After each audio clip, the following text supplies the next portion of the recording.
Stillman and Company is delivered by TriStar Moving ESPN 1025. The game. Caroline Fenton is here. Hello, Caroline. Hello. How are we doing? I'm doing fantastic. Ian is here. Hello, Ian. Ian, we have a congratulations to give out. I don't know if you guys discussed this yesterday on the show or not. I obviously was not here. Caroline Fenton, first pitch, First Horizon Park Saturday. I was unable to attend, but I got confirmation from the sounds that Caroline did not bounce the baseball. So I am immensely proud of Caroline. I just want you to know that. And I would like you to know that as I was walking out there, people were cheering, heard my name. All I could think about was, do not bounce the ball. And so I didn't. So thank you very, very much. And I did yesterday rub it in your face a little bit that I indeed did not bounce the ball. Well, I don't know how that's rubbing it in my face. I said don't bounce it. You didn't bounce it. Good job. I'm happy. Well, thank you. But whatever. I'm going to take advantage of the situation. I am very proud of you though for not bouncing it. And I will say this. And I think that I've gone out of my way because I don't really care about these things. But like you and I have talked privately, and now I'm going to tell people publicly about how sometimes I feel like women in the media are pigeonholed into certain positions, and it's like, sideline reporting, hosting, things like that. Which are all wonderful occupations in there. Sure, Tom Rinaldi sideline reports and does an incredible job. But I feel like your potential as a host is what maybe we don't see a lot now in sports media. And I don't have some like when we went to, add somebody to the show, it wasn't like this, okay, we need to bring in somebody who, no, I was like, all right, let's find the best person. We found the best person. But anytime that a guy in this town gets up there and bounces that ball, you should shame the heck out of him. Oh, absolutely. I just want you to know. Anytime anybody does, I will shame the heck out of him. Just shame the heck out of him. If I can throw it right down the middle, perfect strike, I think it was around 98 miles an hour. Okay, well, now we're just getting a little crazy. Okay, yeah. But, no. But thank you very much. I will make sure to rub it in their faces as well. So school is starting. And who remembers what it was like when school started for them? I remember, let me say something. When I was a kid, I used to be depressed this time of the year because I knew we were going back to school, and here starts the trudge to the next summer. And, yeah, I'll get to see my friends, but I was depressed. Now that I'm an adult, I kind of welcome it. Because then it's the start of football season, and then football season becomes hockey season, and then it becomes draft season, and then it becomes hockey playoff season, and then I get the summer where I take time off, and I whatever, and then it's football season. So now I enjoy it. But in the past, I used to hate it. But I'd always go back. I was not a great student. I hate to say that. I know that my teachers at USN who listen to this show hear me talk about the fact that I wasn't a great student. And I know they probably deep down inside, like, why does Jared have to bring that up? But I wasn't. I was good at certain things. I was bad at other things. I was a good English student. I was a good history student. When we got out of, like, the dark ages, I was a good history student. You want to talk to me about, like, the New Deal? Fine. The world civilizations about, Mesopotamia, the caste system in India, not really my thing. But every year I would say this is going to be the year. This is going to be every year. I'd say this is going to be the year that I get straight A's. Every year. Get my syllabus, got my planner, got my backpack organized, ready to go. And then by about 2 or 3 weeks into the year, I just kind of be like, studying doesn't seem as fun now that I have to do it as it did when I said at the beginning, I'm going to study. So training camp has this sense when you first open it of, oh my goodness, thank God football is here. The Titans are in the pads. Tannehill is at quarterback. Kevin Byard is on defense. Oh, look at the new additions. It's just, well, now we're about 3 weeks into training camp. And when you're 3 weeks into training camp, it kind of gets dull. I think it gets dull for you, the listener. You've already heard. Everybody knows Marcus Johnson is playing great, and Chester Rogers looks fantastic, and Tannehill's throwing interceptions, but he says he's trying to do it and just push the envelope, and he'll be fine during the season. We know Julio and Derek aren't going to practice.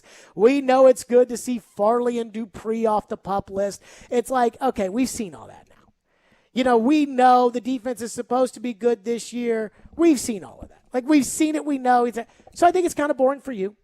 I think it's getting kind of boring for us. We stand out on the sidelines. We watch every drill and every plus 88. Marcus Johnson, again, plus 88. But don't want to kind of see A.J. Brown go up against somebody who's not his own guy? Like, don't we kind of want to see, a little new blood out there? And I think it gets boring for the players, too. I mean, this is a hard schedule for these players. They show up around 6 o'clock in the morning. They have meetings. They have walkthroughs. They got a 2-hour practice. They have a lunch break. They go back to meetings, and then they have more meetings, and then they have another meeting, and then they leave at like 8 o'clock at night. That, after a while, gets to be kind of monotonous. I mean, it's fun. It's definitely fun when you first do it for the first time. But I'm at practice today, and I'm watching the way it's going. I'm watching who's playing well. I'm watching who's struggling.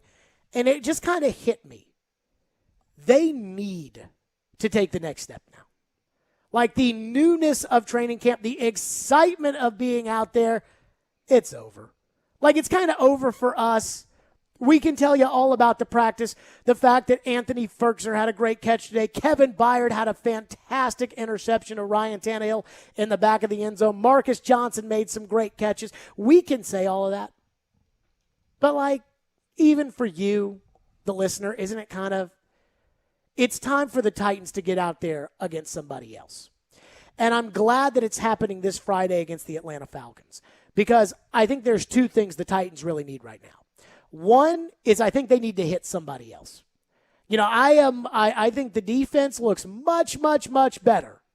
But when they intercept somebody, it's Ryan Tannehill or it's Logan Woodside. Kevin Byard, as I said, made an incredible interception in the back of the end zone, jumped up. I mean, we thought maybe Tannehill was trying to throw the ball away. Now, I think he was aiming for A.J. in the back. But Byard leaped out of nowhere like Michael Jordan and grabbed the football for an interception and got both feet down. It was beautiful. But is that good because it's Byard, or is it bad because it's Tannehill? I don't know. So I think it's time for them to hit somebody else. I think it's time for them to cover somebody else. I've seen Christian Fulton go up against Marcus Johnson or A.J. Brown about 100 times now. It's time for them to go up against somebody else. And I think the other thing that the Titans need, and this is why I'm glad that there's a game on Friday, is I think they need to actually play real football. Football's the one sport that you can't really practice. If we want to practice basketball, right? And I mean really practice. Now we can do individual drills and work on technique, and just like we can work on our jump shot in basketball, we can work at our pad level in football. But at the end of the day, we can put the ball out, and we can let it go 5-on-5. Coaches call fouls, and we can play a basketball game. Like, we can play basketball. Baseball, get in the box, guy on the mound, get 9 guys out there. Here you go. Strike one. Soccer, every other sport, the same way. In football, you can't actually practice a game until you get to the preseason. You can't hit somebody. They don't even coach tackling anymore in practice. I mean, so now I'm watching this every day. Today was with no pads on. So what happened on the offensive line, I could tell you, but does it really matter? But on Friday, guys get tackled. And I want to see these guys tackle. I want to see Christian Fulton have to tackle. I want to see, I know Byard can tackle. I know Henry can break tackles. I know A.J. Brown can catch the ball, with a good defender. I'm not worried about that. Those guys may not even play. But I need to see this. Can they tackle? Can they kick a field goal when guys are rushing, trying to block? Can they return a punt when it's not catch it, run a little bit, whistle, stop? Can Chester Rogers catch the punt and go return with it? I don't know yet. They don't do that in practice. So we are now at the point, just like when the school year kicks in and at the beginning of the year, I'm going to get straight A's this year. I'm ready to go. How many Metro kids are there across the city of Nashville that today walked into school thinking, I'm going to get straight A's this semester? They were glad to see their friends. They were glad to be back. They were glad to be in the lunchroom. They were glad to see their teacher, who 3 weeks from now are going to be like, Oh, why do I have to do this homework? And that's where the Titans are now. That's my takeaway from camp today. I can go through all the pluses and minuses. You saw me out there. I got my pad, plus this guy, minus that guy. But where we are in camp right now, it's time for a game. It's time to hit somebody else. It's time. It is time now to see, okay, defense looks pretty good against the offense. You were there today. Defense looks pretty good, right? Defense looks pretty good, but also who's out there for the Titans offense? Who's out there on offense? It ain't Julio Jones. It's not Derrick Henry. For the most part, it's not Taylor Lewan, Nate Davis, Ben Jones. Who is it? It's today was a second string offensive line blocking for Ryan Tannehill. So, okay. Do we think they can beat a good team? Well, guess what? Next week they get to go practice against Tampa Bay Buccaneers. So that's going to be a little different. So, again, I just think we're at the point in camp now where it's time to go up against somebody else. And I think it's great that we're getting that 3 days from now. I think the players need it. I think the coaches need it. Because instead of coaching against themselves, now you're coaching against somebody else. And I've gotten to the point where I feel like everything the Titans can accomplish in camp right now, they've done. Like, they've done everything they can do up until this point. And now it's, okay, what's next? Because what's next is absolutely more important than what has already happened so far. 615-737-1025 is the phone number, 615-737-1025. Another good day for the defense on the practice field. Interceptions galore. Tannehill, Woodside. Tannehill had a series where I thought he was fantastic, and then he walks over to the other field, and I thought I was watching Mariota play quarterback again. I mean, like, oversailing guys. I said to Joe Rexrod, I'm like, do you think there's a chance that Vrabel told Tannehill, hey, I want you to make these catches really difficult for these receivers? Because he had been dropping dimes up until then, and now he's shooting guys by 5 yards over their heads. He was doing that yesterday, too. Just way overthrown, even out of the end zone. That's not Tannehill. No. Like, that's not what he does. So, what does that, is he getting bored? Does he need a game? 615-737-1025 is our phone number, but there is a development so far as Titans practice is concerned, that I think I'm maybe still a little skeptical of. We'll get to that coming up next, and I hope I'm wrong. I think I can say this with all sincerity. I hope I'm wrong. We'll explain next. We're live from the Wholesaling Studio, powered by RumbleOn.com. It's ESPN 1025 The Game, and we're streaming on the Game Nashville app.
Given how good the offense is supposed to be, how encouraged are you with how well the defense has performed so far in camp? Yeah, I mean, it's day by day. We go back and forth. I'm encouraged, and it's day by day.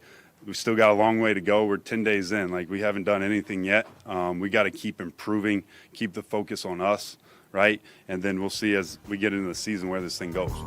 Titans defensive coordinator Shane Bowen, the man of much criticism from a year ago, who shockingly looks a lot like Ryan Fitzpatrick. I cannot get over how much Shane Bowen looks like Ryan Fitzpatrick. If Shane Bowen had like a much bigger beard, I could see it. He's got a big beard. I mean, but Ryan Fitzpatrick's is like big. Bowen's got a big, thick beard. Now, his beard's a little bit more gray, but I think Fitzpatrick's is starting to get a little gray, too. I mean, I think, it's he's obviously. not the youngest person. He in the is world. not, but this is just me. I think Shane Bowen looks incredibly. Every time he stands up, I'm like, oh, it's Ryan Fitzpatrick. Oh, no, it's Shane Bowen. Shane Bowen. Tons of criticism around Shane Bowen. You've been at training camp, Caroline. You haven't been at training camp, Ian. So I'm going to say this. I think there is no question that the defense has outperformed the offense so far at training camp.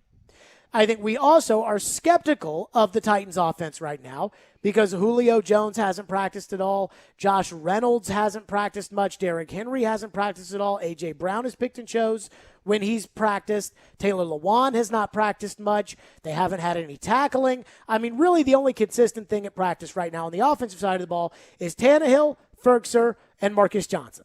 And that's it. So, in theory, if the Titans went into a game with Tannehill, Ferkser, and Marcus Johnson, whatever NFL defense they're playing probably should beat them. So, Shane Bowen says he's encouraged. This was the most maligned group ever last year. Are you taking the cheese on the improvement on the Titans defense off of what you have seen, Caroline? Off of just what I have seen, not yet. I'm still skeptical because I have seen some plays being made out there, but I've also seen some sloppy mistakes against the Titans' second and third team offense. But that's the second and third team defense, too. Like, you're not going to see Kevin Byard make a mistake because he's not going to be out on the field when Logan Woodside's playing quarterback. Fair. But, I mean, I think you're looking at Janoris Jenkins making big-time plays in practice, and it's like, okay, well, that's not Julio Jones. That's not A.J. Brown. That's not going to be the top caliber of wide receiver that you're going to see week one. Sure. So, do I think that this Titans defense will be improved from last year? Yes, I do. I wasn't at training camp last year, so I can't compare what I've seen the past couple of weeks versus last year. I do think that it will improve because how could it not? But that's not based off of what I've seen in training camp. Ian, you have not seen training camp for the Titans. I have not. But you knew how bad they were last year on defense. Just Correct. how terrible they were. Are you taking the cheese on the improvement on defense? Not drastically, no. I do think they could be better on defense. One thing I have been thinking about that we haven't really mentioned a whole lot about, we've talked about it a little bit here and there, is the return of Jayon Brown. Mm-hmm. I think he got hurt halfway through the season or so, and it was a lot tougher, I think, for things to for people to get on the same page. I do wonder how much missing Jayon Brown hurt the chemistry back there of people in the communication issues. I do think we're kind of overlooking the fact that he could be hopefully around for the whole season. Well, and Jayon Brown's a big play guy. He makes he's big plays. He can get to the quarterback, interceptions, fumble recoveries, as you say. Yeah. So I'm totally in agreement with that. So But to answer your question, I don't think they're gonna take it from 25th or 29th, whatever it was, to 10th, right? I would be extremely surprised for that to happen. Could they break the top 20 and get to the 15 to 20 range? I could see that. So here's where I'm going with this. I don't know. I've seen it, and I look at the defense, and I see this is what I think is ultimately going to happen. I think Jenkins is going to play one corner position. I think Farley's going to play the other corner position. I think Christian Fulton's going to play the slot. I think Kevin Byard and Amani Hooker are going to play safety, and it wouldn't shock me if Amani Hooker made it to the Pro Bowl. I think they're going to rotate up front. I think Tart and Murchison are going to be players that are in the mix and big snaps. Autry's going to help Simmons. I think Dupree and Landry are going to be a decent tandem. Like, I think the defense, on paper, I think I can talk myself into the defense being pretty good. And even without Dupree doing much, and without Farley doing much, and without, I think I can talk myself into the defense being okay. I think I can talk myself into it. They've made plays so far. I've seen the plays. I've seen Amani Hooker make a bunch of plays. I've seen Tier Tart and Laurel Murchison as rotational, defensive linemen that you have to have. I've seen them make plays. I'm with Ian. Jayon Brown's back in the mix. I don't think that's a small thing. And yet I just can't get excited about it. I cannot get excited about it until I see them do it against somebody else. And today I asked Kevin Byard that exact question, which was, how important will it be to go up against the Tampa Bay Buccaneers in next week, for 2 days of practice? How important is it for you to actually believe the defense is going to change? Because they don't know either. Like, they probably feel like, oh, yeah, hey, last year this happened, that happened, this happened. This year we've remedied those problems with these fixes, and we're back to it. And they might be right. But I got to see it against the Tampa Bay Buccaneers, so I asked Byard about how important those practices are going to be. How badly do you guys need the Tampa Bay practices against, obviously, one of the better offenses in the league that just won the Super Bowl, in order to know that the transformation is for real? I don't think it's anything about knowing anything is real or not. We'll know that when week 1 starts. But to have that practice against Tom Brady, obviously the Super Bowl championship, I definitely think it's going to be a pretty good measuring stick to see where we are. It's still going to be time to improve even after we play those guys in the preseason. So we're a long way from week 1, but at the end of the day, I always enjoy practicing against other teams in previous years, Carolina, the Patriots as well. It's always fun going up against those guys because, the practices, they're really like the games. Obviously the preseason game is coming, but we treat those practices like it's game day, so it'll be a good measuring stick for us. See, I love it. Here's what I love, right? He opens it up by saying, well, we'll know that the transformation is real week 1. And you'll see this with guys sometimes where they answer with the coach talk, and then they tell you the truth afterwards. As soon as he got that coach talk element out of it of, it's not about knowing if the transformation is real. We'll know that week 1. This is going to be a huge measuring stick for us. This is more important than the games. And when he said more important than the games, what he means is practicing against Tom Brady and Mike Evans and Chris Godwin and Rob Gronkowski and Antonio Brown and Leonard Fournette, that is more important to them. Kevin Byard, Bud Dupree, Amani Hooker, Janoris Jenkins, that is more important to them than a preseason game where they'll play 13 snaps. Like, that's the difference. And that's why I'm going to Tampa. Because I'm going to watch this. Because I need to see if this defense can go up against that offense and perform. I need to see. Because if they can, and even Byard said at the end, hey, they're Super Bowl champions, so this will be a good measuring stick for us. That will be what tells us this transformation is real. And I'm not knocking the guys that cover the team. Like, I'm not saying don't read what Jim Wyatt wrote about practice, or don't read what TD wrote about practice, or don't read what Joe says tomorrow. Don't read. But I can't tell. I can't tell if it is Tannehill is just forcing a bunch of interceptions out there because he's letting it fly right now. But once it gets closer to game time, one of the more efficient quarterbacks in the NFL in Tannehill is going to hone in and not turn the football over, which I do believe. Or Julio's not out there. Derek's not out there. No tackling, which was a problem last year. Let's see how that works. Let's see when it's 3rd and 8 and it's Julio Jones and A.J. Brown out there as opposed to Marcus Johnson and Mason Kinsey and Anthony Ferkser. Let's see. But if you go to Tampa Bay and they're going to work in things that are important to the Titans, so there's going to be some 3rd downs where it's Byard v. Brady. When you see that, if the Titans are dominating that on defense with the ease in which they're performing in this camp, then I'm in. Then I am chips in the middle, and I'm like, all right. I sounded like a total, trying to think of the way to say this, a total jerk. I was a total jerk for screaming up and down about firing Shane Bowen. I was wrong by the road. but they got to do it. And if I was to go to a casino today and the FanDuel Sportsbook app were to put odds on whether or not the Titans defense is going to go to Tampa Bay and shut down the Bucs, I'm betting against them. Like I'm betting Tampa Bay. But if they do, then to Bayard's point, that's the measuring stick. Now I can believe in the defense. Well, yeah, because, I mean, I told you earlier before the show, you said, what do you think about practice? I said, I mean, the defense looks good, but they're not going against the same kind of competition that they're going to see in games. So I reiterate that sentiment of Tampa Bay is going to be a great measuring stick for this team, and to be able to get that experience before the preseason and be able to shake off some of those things like, hey, we went into Tampa Bay, we got absolutely destroyed, or maybe not, by this Buccaneers offense. So here's what we can take from that moving forward and make those adjustments in the preseason by week 1. So I hear you on that, and that if they get torched, that'll be what they turn that into is the, hey, we struggled, but we learned. It was good to have Tom Brady show us what we need. I'm looking at it like this. I think the defense is better. I really do.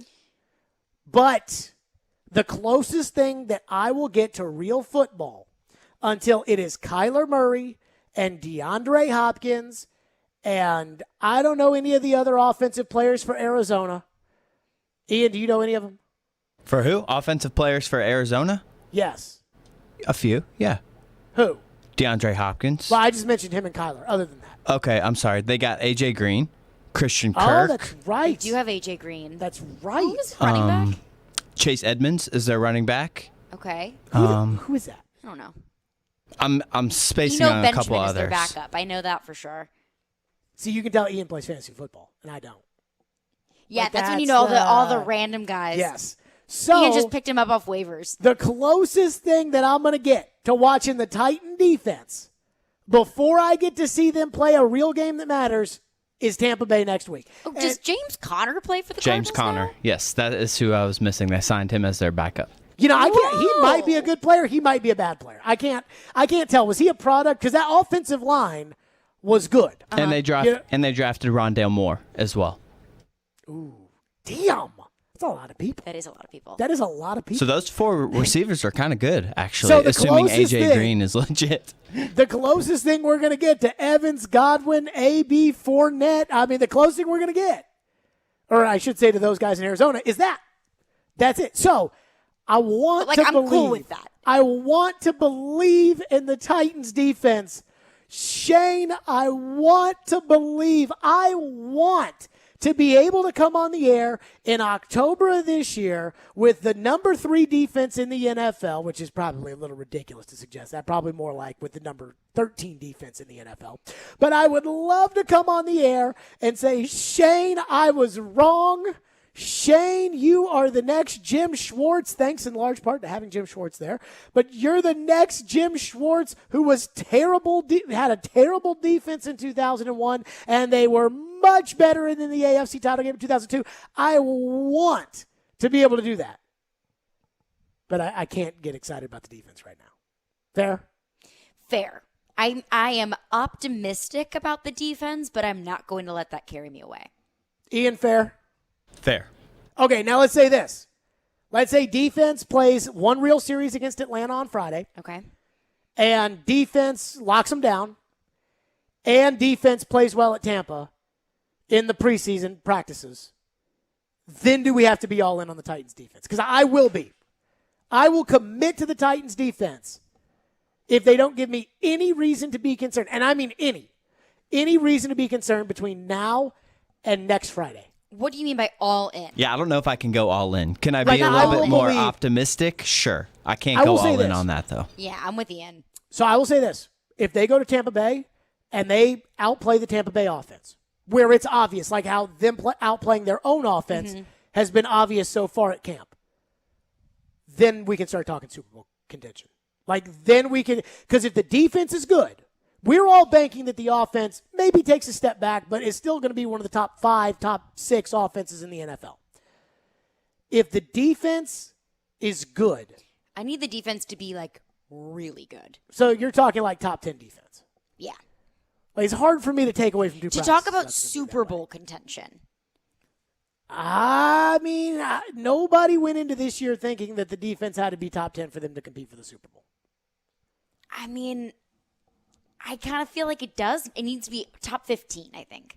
Top 15, I think, is legit. Top 15, But if they we can talk outplay about the Super Bowl. if they outplay their own offense in training camp, and they outplay Tampa Bay's offense in But they training outplay camp, their own offense in training camp without a lot of their heavy hitters. On sure. offense. But once you put Tampa Bay in the mix, like to me, what we're seeing from the defense in training camp right now is, this is just my opinion, but is solely based upon, it will be defined what I'm seeing now by what I see next week. So if they go out there and they dominate that Tampa Bay offense next week, then it's like, hey, the defense has been locking it down No, all it's training good. camp. They are legit. Yeah. If they go in there and Brady is just touchdown, and it's like, oh, God, this defense sucks. Then it's, hey, no AJ, no Derek, no, whatever. They looked good in practice, but when Sure. they were tested. As they call them, the St. Thomas Sports Park All-Pro team. Like that kind of thing. 615-737-1025 is our phone number. We'll get your thoughts. 615-737-1025.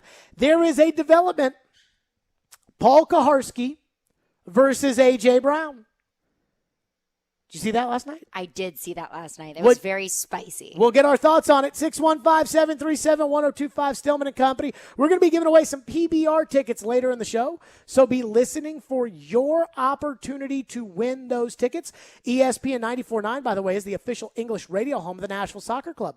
Listen in Sunday, Nashville SC takes on DC United at Nissan Stadium, pregame 5:45, and the match begins at 6 o'clock. Stillman and Company is delivered by TriStar Moving. It's ESPN 102.5, the game.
Stillman and Company. I was not at practice yesterday. Had the day off. You know, I'm on that Derrick Henry program. Everybody's got their own individual program. Were you just on the stationary bikes yesterday? I was at one point on the stationary bike. That's so good. There is something to That on the counts. assault bike.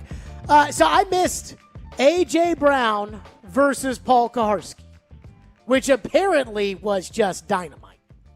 It was fun. Was it fun? It was fun to watch from afar and kind of eat my popcorn and see how everything unfolded. Okay, so here's what happened. Paul Kaharski tweets out a video of Josh Reynolds saying that Josh Reynolds doesn't look explosive there. Fine. A.J. Brown replies, what's the exact reply that A.J. had, Caroline? He says, Because he has deleted this tweet. He did. He said, I'm going to say this as nice as I can. Nobody asked for your F-word opinion.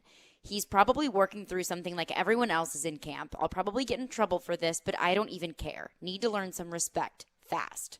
And then Kaharski added some clarification or whatever. But let me say this. This is basically what this is.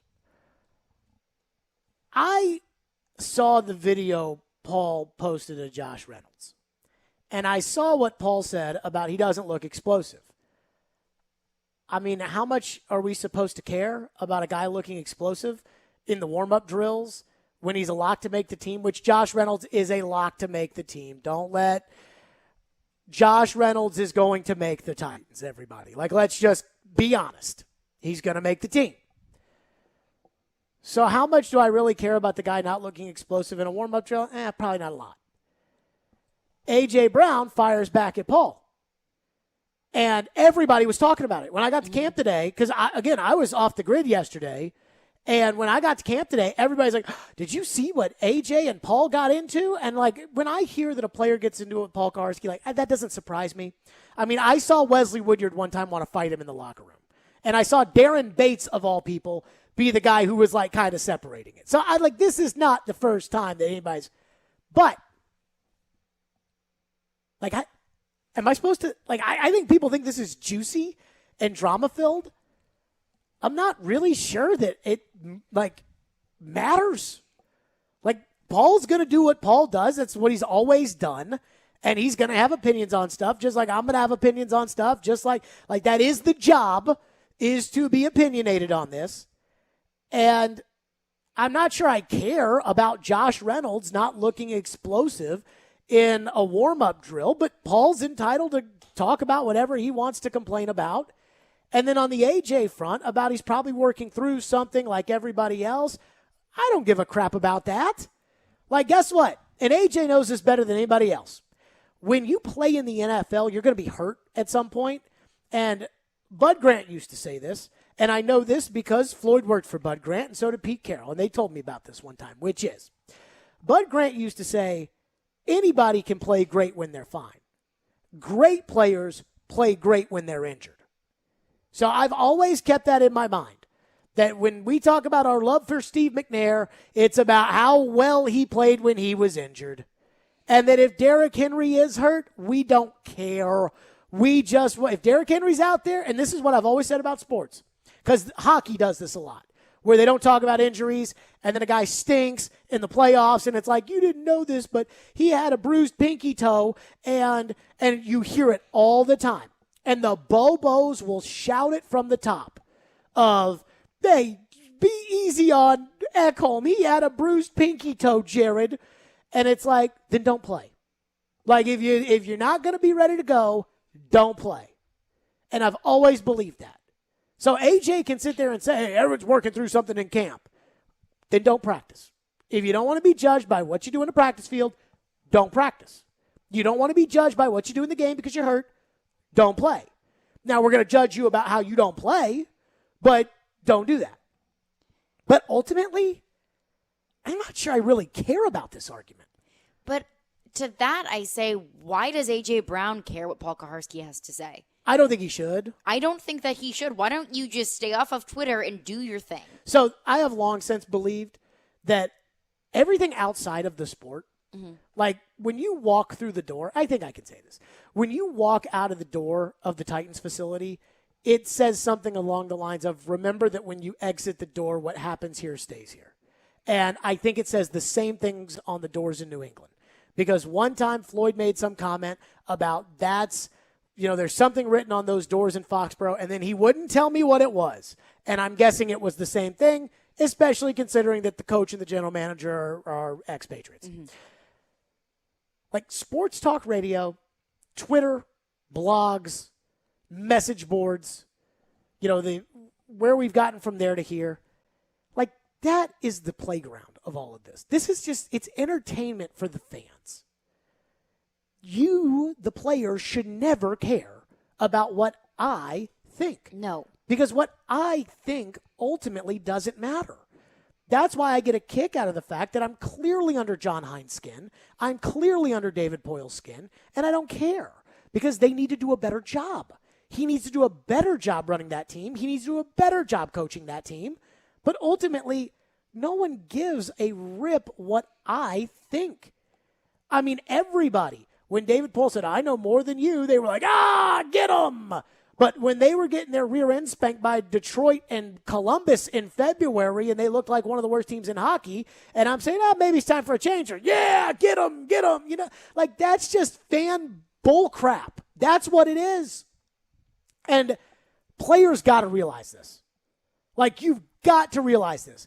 It's like anytime some blogger that I've never heard of that writes for some website that nobody visits sits there and says, well, Jared Stillman will tell you. Like, I don't care. I do not care. That does not bother me because it doesn't affect me.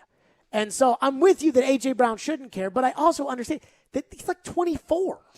Okay, yeah, but... These kids have grown up on Instagram and Twitter and Facebook and YouTube, and they've grown up on this crap. Well, I'm 24, and I like to think that I have a little bit of restraint when it comes to social media, so I'm not going to take that. A.J. Brown makes millions of dollars, and if he's responsible enough to manage that and to manage being a professional athlete, then he very much so should be able to manage his Twitter account. Now, and I understand that because we talked about Poyle a couple of weeks ago. Man's like 75 years old, and he's sitting there getting mad about what I'm saying. Like, no, do a better job. And I understand the argument of A.J. Brown's looking up for his guy. He's defending his Which guy. I do believe A.J. is. He feels like, hey, I'm alpha dog in that room, and I got to stand up for my guy, and I do get that. I understand that. I understand that, but I think also this is setting a poor example in that we should care about what the media says about us on Twitter. Because whatever Paul Kaharski says on Twitter, whatever you say, whatever the media says about the Titans has no effect on what happens week 1. Has no effect on what happens in the roster. Never has. Never has, never will. Unless you let it. Unless you let it, and I think that was a little bit of what A.J. Brown was doing, was making it a bigger deal than it needed to be. I think, in my opinion, the best thing A.J. Brown could have done, if Josh Reynolds was all beat up about what Paul Kaharski had to say, A.J. Brown could say, put your phone down. We don't care what he has to say. If you're upset about what he has to say about you, then put in the work. I mean, I see it both ways. I get it. A.J. Brown is defending his there's a history. I mean, like, there's a history with Paul and the team. There have been players who have felt like Paul was trying to tear the team apart at times. And I'm not saying he was or he wasn't. But that's when Wesley Woodyard and Paul got into it in the locker room, that's what that was about. That was like 2 years ago, and I forget how this all happened. It had something to do with Logan Ryan, and Logan said, don't say this, and then Paul said that Logan said it, and then Logan got mad, and then there was some, I can't remember all of it, but it was Woodyard, basically saying, you're not going to tear us apart, you're not, all that kind of stuff. Mm-hmm. And ultimately, I'm not sure it affected anything to do with anything. Like, I'm not sure that any of that did anything that affected anything that had to do with that season ending up in the AFC Championship game. So, to your point, like, it doesn't really matter. But I understand the need, the feel that A.J. Brown would have to, stand up for his guy, which I get. But I guess my take from all of this is, like, I'm not sure I really care. Like, it's nice to have, like, a beef, media beef with the player. It's fun drama when you're week 3 in training camp, and it's like, well, And I don't mind being in it. Like, when it's me and Ken Wisenhunt, when it's me and the Predators, when it's me, I do not mind being in it. Because the one thing I will say is if I say something, I believe something, I said it, then I said it. It's like I'll say something or tweet something, or somebody will want to get me on their blog or their podcast, or they'll be like, I would love to talk to you about this. It's like, no, I talk about it every day. So just take whatever I say there and then just talk about what I said it. That's my opinion. I don't care. I don't need to discuss my opinion of your opinion of my opinion. Like, I don't need to do that. And so I see those. I mean, when I was told that there was drama between A.J. Brown and Paul, I was like, what was it? And then I heard, I'm like, oh, okay. And I moved on with my Twitter life. beef. And we're all going to move on with our life about it anyways. So I'm not sure I really care about it. It was Twitter beef, and I'm not really putting too much stock. If it was a into boxing match and you had to pick a winner, who would you pick? You know what? Paul really has been looking pretty buff recently. No, I don't And mean like that. I mean like if you I'm had to kidding. pick like of the Twitter muscles, who would you have picked? Kaharski. Really? Yeah. That's because you're annoyed by AJ reacting to it. No, I'm not. I mean, I like AJ's social media. I think it's fun. But when it comes to Twitter muscles, Paul can flex it. I think AJ would get shot down before he's really able to stick it to him. That is a take. That is a take. Who would you have picked AJ in terms of the Twitter muscles? If this were a boxing match and I had to pick this particular instance, I think I'd take Paul, but only because AJ deleted the tweet. Like, why delete the tweet? You said it. Probably because Titans PR said delete that tweet. Who cares? You don't work for them. I don't think you work for them. The Titans? Yeah.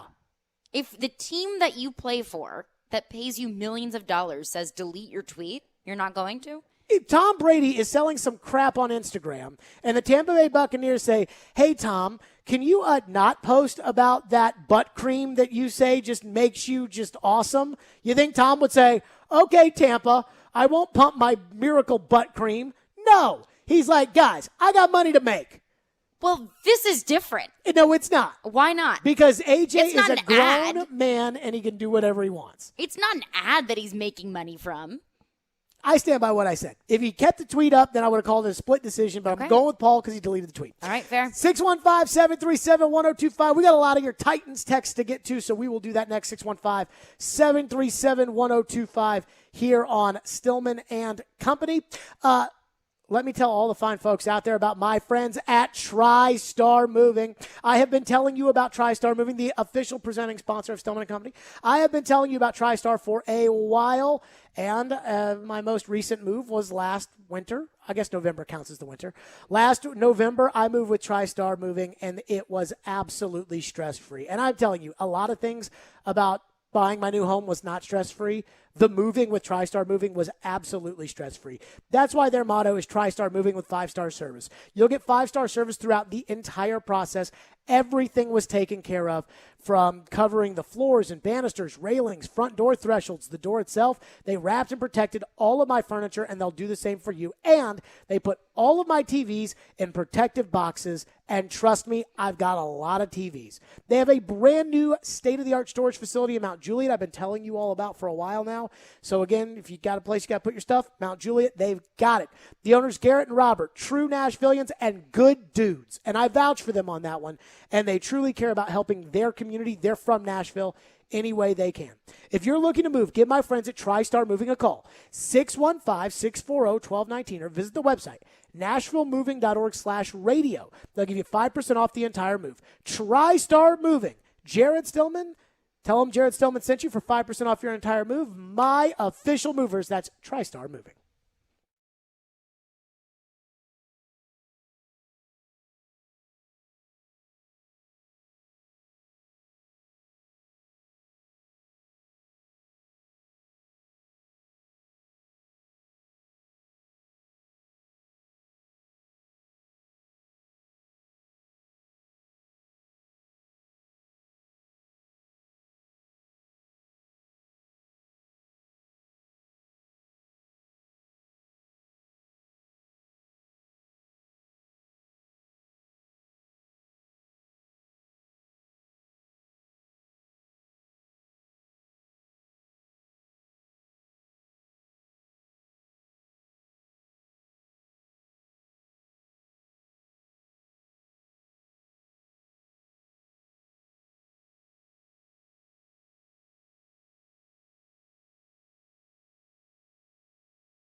Stillman and Company. Hey, be sure to check out the ultimate social experience coming to Nashville. My Wine Society presents the Blended Festival, August 13th and 14th at First Horizon Park. Live performances by Cascade, Little John, Matt Stell, Blanco Brown, Bryce Vine, and more. Enjoy Blended's massive 100-foot wine tasting tent and indulge in culinary activations by Nashville's hottest chefs. They'll also have Blended's relaxing wellness lounge, VIP village, and a whole lot more. Get Blended tickets on sale now at blendedfestival.com. Use promo code Cromwell at checkout for 10% off your ticket. Thoughts on Titans practice? Defense looking good so far. Marcus Johnson, Chester Rogers keep doing their thing.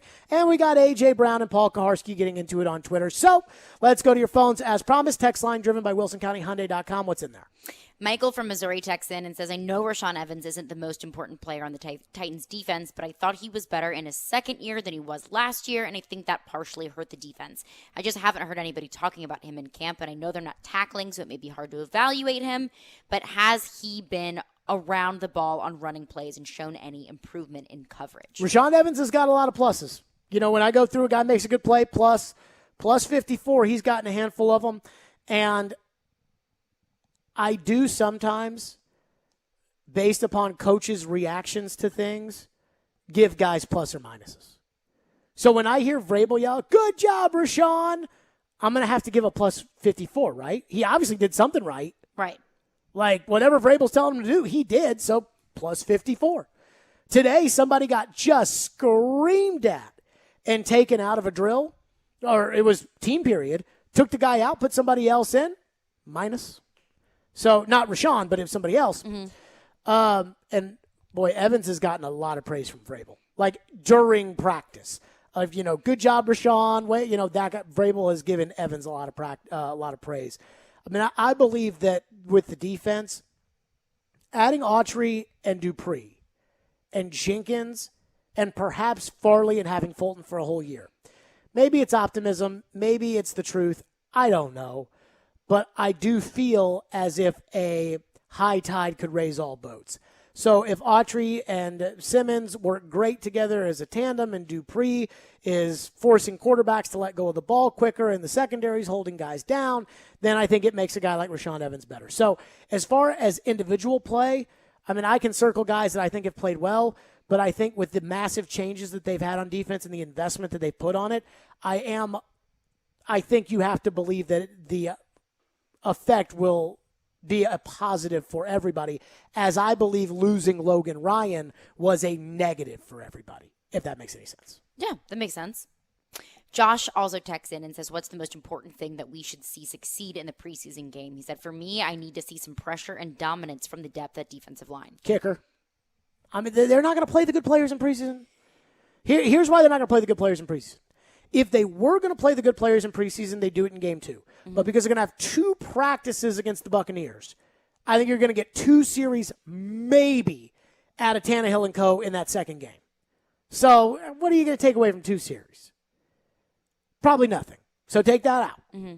So I don't think anyone's going to do anything in the third game. The first game is always going to be the let's play 1 series, put the ball cap on. Mm-hmm. To me, kicker is where if there's a serious battle, it'll be in the preseason. Now, I will say this. And I think a lot of times people think I just say things like that I just have opinions, and it's like, oh, yeah, Jared just says some crazy stuff. So let's say that this is more of an informed opinion than a typical opinion. Last week, I thought it was more likely than not the Titans were going to get a kicker from the outside of a team that got cut to be their kicker instead of having Steven Gostkowski. Now, I think Gostkowski will be the kicker of this team this year. And I would be stunned if Gostkowski is not in here by the end of training camp. Like, I think that one thing, and I don't know if this is fair or not, but I do wonder. You know, Gostkowski didn't have a preseason last year. He didn't have a training camp last year. And as a guy who got off to a slow start, does he look back at it and think, man, if I had had some preseason games to get ready, if I had worked with the snapper and the holder and at that time maybe I would have been better at the beginning of the year and had a better season. And I don't know. I don't know what Gostkowski thinks. I don't know what the Titans think. I don't know any of that. but I just do think it's more likely than not that Gostkowski's back. So there's that. 615-737-1025. Lamar Jackson is back off the COVID list. I think he might be the first player in the history of the NFL to go on the COVID list for having had COVID twice. Which, by the way, to everybody that says, I've already had it, don't have to worry about it, yeah, Lamar Jackson. And yet, Lamar had some interesting comments. We'll discuss that next. Stillman and Company is delivered by TriStar Moving. It's ESPN 102.5 The Game.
Stillman and Company is delivered by TriStar Moving, ESPN 1025 The Game. Lamar Jackson is off of the COVID list in Baltimore. He got to practice. Now, I got to believe this is the first guy in the NFL to have COVID, be on the COVID list, get off the COVID list, finish out the season, start the next season, get COVID, be on the COVID list, Get off the COVID list. and now be off the COVID list. So congratulations to Lamar. But obviously, COVID is no joking matter, and I think even the people that are anti-vaccine or that don't like masks or anything like that, I think even they would say that COVID is real and is, legitimate and is an issue. And the NFL has done all they can to bully players into getting the vaccine. That has been well documented. Ryan Tannehill, I believe, is probably the poster child around the league of guys that really didn't want to get in it, didn't want to get it, didn't really believe in it, but they went ahead and got it just because they feel like in order to be around their team and it's in the best interest of the team and we've talked about this how many times? Ad nauseum. Whether or not COVID is fair game for people to discuss your decision about your vaccine, whether or not it is fair game in the sports arena to discuss it. So Lamar Jackson got COVID a second time, had symptoms a second time. Let me say this, and I don't know anything about this Delta variant as far as what the symptoms are. I had it. I think I got that UK strand, like the second variant, not the original thing that came out in last year, but like towards the end of last year when they said, oh my God, there's this strand from London that is just, way worse than the first one. And I think I got that. And while it wasn't the end of the world of my life or anything like that, and I took it very seriously, and I followed the instructions of my doctor as soon as I thought I had it, and I, followed those instructions and did what I was told and whatever. I mean, I don't want to get it again. And I definitely don't want to die from it. And I definitely think there's a chance if I did get it again, and if it is more powerful than it once was, that I could, in fact, die from it. I mean, I'm in decent health, but I'm not perfect. And everybody's got some sort of comorbidity. Everybody's got something. And so the idea of, and Lamar's a healthy guy. And so Lamar gets it. So Lamar gets back, and Lamar gets asked about getting the vaccine. And Lamar goes right down the route of what people who aren't going to get it but don't want to talk to you about it always say. Here's what Lamar Jackson said. I feel it's a personal decision. I'm just going to worry about that with my family, keep my feelings to my family and myself. I'm focused on getting better right now. I can't dwell on that right now, how everybody else feels. Just trying to get back in a great routine.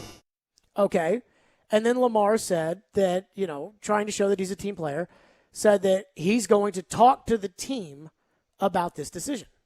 I just got off the COVID list. I got to talk to my team doctors and, try to see how they feel about it. Keep learning as much as I can about it, and we'll go from there. Okay, I'm going to tell you this. I know what the team's going to say. Like, I know what – if you go to the team doctor and you ask the team doctor, should I get this vaccine? I know what the team doctor's going to say. Of course they're going to say get it. I know what the coach is going to say. I know what the general manager is going to say. I know what the team president's going to say. I know what the NFLPA medical director is going to say. I know what the CMO of the NFL is going to say. I know what they're all going to say. What do we think about Lamar Jackson not wanting to get the vaccine or not, saying, look, I've gotten this thing twice. It sucks. I'm going to get the vaccine so that I don't get sicker or so that this doesn't happen to me again. What do we make of Lamar not doing that? What do we make of Lamar saying it's a personal decision? Because a lot of people are saying it's a personal medical decision and you shouldn't have the right to be able to criticize somebody over their medical decision. And what do we make about the fact that he's had it twice and is still not willing to get it? And the only reason I bring that part up is because I would say that if somebody's getting this, they know it's real. Mm-hmm. Like, it's not like, Montez Sweat who said, well, I haven't gotten it yet, so I'll deal with it when I get it. Lamar's had it twice. He knows it's real. He lost his taste and smell. He's been through this twice, and he's still not going to get it. So that is concerning because there's a lot of people in America who think like this. And I wonder what is inbounds, what is out of bounds, because we criticized Kirk Cousins last week, and I stand by my criticism there. And I don't really understand how Lamar Jackson, and I know a lot of people who know Lamar because he went to Louisville and I went to Louisville, and they say Lamar's a smart guy, and I don't know how Lamar got to this conclusion. Well, and Lamar says this is a personal decision. Yeah, it is. A lot of things are personal decisions. Yes. And I also go back to the fact that, Dak Prescott saying it's a HIPAA violation. Which is not. Which it is not. That is not what HIPAA means. But also, in that same breath, then is us knowing about Bud Dupree's ACL tear. Is that not a HIPAA violation? A.J. Brown may or may not have a little bit of a knee issue going on right now. Is that a HIPAA violation? So there are a lot of things that I feel like are pretty personal decisions and pretty personal information that becomes national news when you are a professional athlete. So yes, while Lamar Jackson is correct, this very much so is a personal decision. However, not every person is an NFL quarterback, and not every person has these rules and regulations on them when it comes to their job. And Lamar Jackson does. And Lamar Jackson's life job is a two-way street, and Lamar Jackson's about to make $44 million a year doing it. And it is not his right to make $44 million playing quarterback in the NFL. That is not your right. You can do that when you earn that. And we are in a certain situation, we are in a certain circumstance where the best possible thing that you can do for yourself, for your team, is to get vaccinated. And I also had COVID. It sucked. I couldn't smell for months. So it's shocking to me that Lamar Jackson would rather risk getting COVID for a third time rather than get vaccinated. I think that also speaks volumes about the amount of apprehension that he has about the vaccine. But I mean, when you're looking at your options are get the vaccine, give your team the best possible chance to win versus not getting the vaccine, going through all these rules and regulations, jumping through hoops, and possibly putting your team in a bad situation down the line, those are your two options. On the surface, those are your two options. So I think every decision you make is a personal choice. And when you're famous, those personal choices and personal lives become publicized. Like, that's what being famous is. And there are some people that don't like it and have to step away, and they can't handle it. Do you want to do that? Or do you want to be the starting quarterback? And I would say this. I mean, I'm embarrassed. Like, I'm embarrassed as somebody who went to Louisville, the same college Lamar went to. I'm embarrassed to hear this stance on COVID vaccinations from somebody who's had it twice. It's one thing for somebody to say, well, the math says that even if I get it, I will do it. But once you get it, you realize, like, man, this thing is real. This thing has serious effects. This thing is... Think about Phil Valentine, conservative talk show host here in town. Phil Valentine, for months and months and months, downplayed COVID, downplayed vaccines. I saw his family release a statement in which they said that he wasn't an anti-vaxxer. I mean, there are receipts about these things. If he wasn't, he's pretty damn close. And now Phil Valentine's whole thing was he's 61. He felt like he was in shape. And that even if he got COVID, he'd be fine and he'd survive it. And even after he got COVID, he posted some messages, kind of downplaying it or talking about being fine or whatever. And I mean, I pray that Phil Valentine's going to be okay. But it doesn't look very good right now. It sounds awful when I hear these stories about Phil Valentine. And I'm like, so there's a lot of people that don't get it. And then all of a sudden, they wish, like Phil Valentine wishes he had gotten that vaccine, they wish it had happened.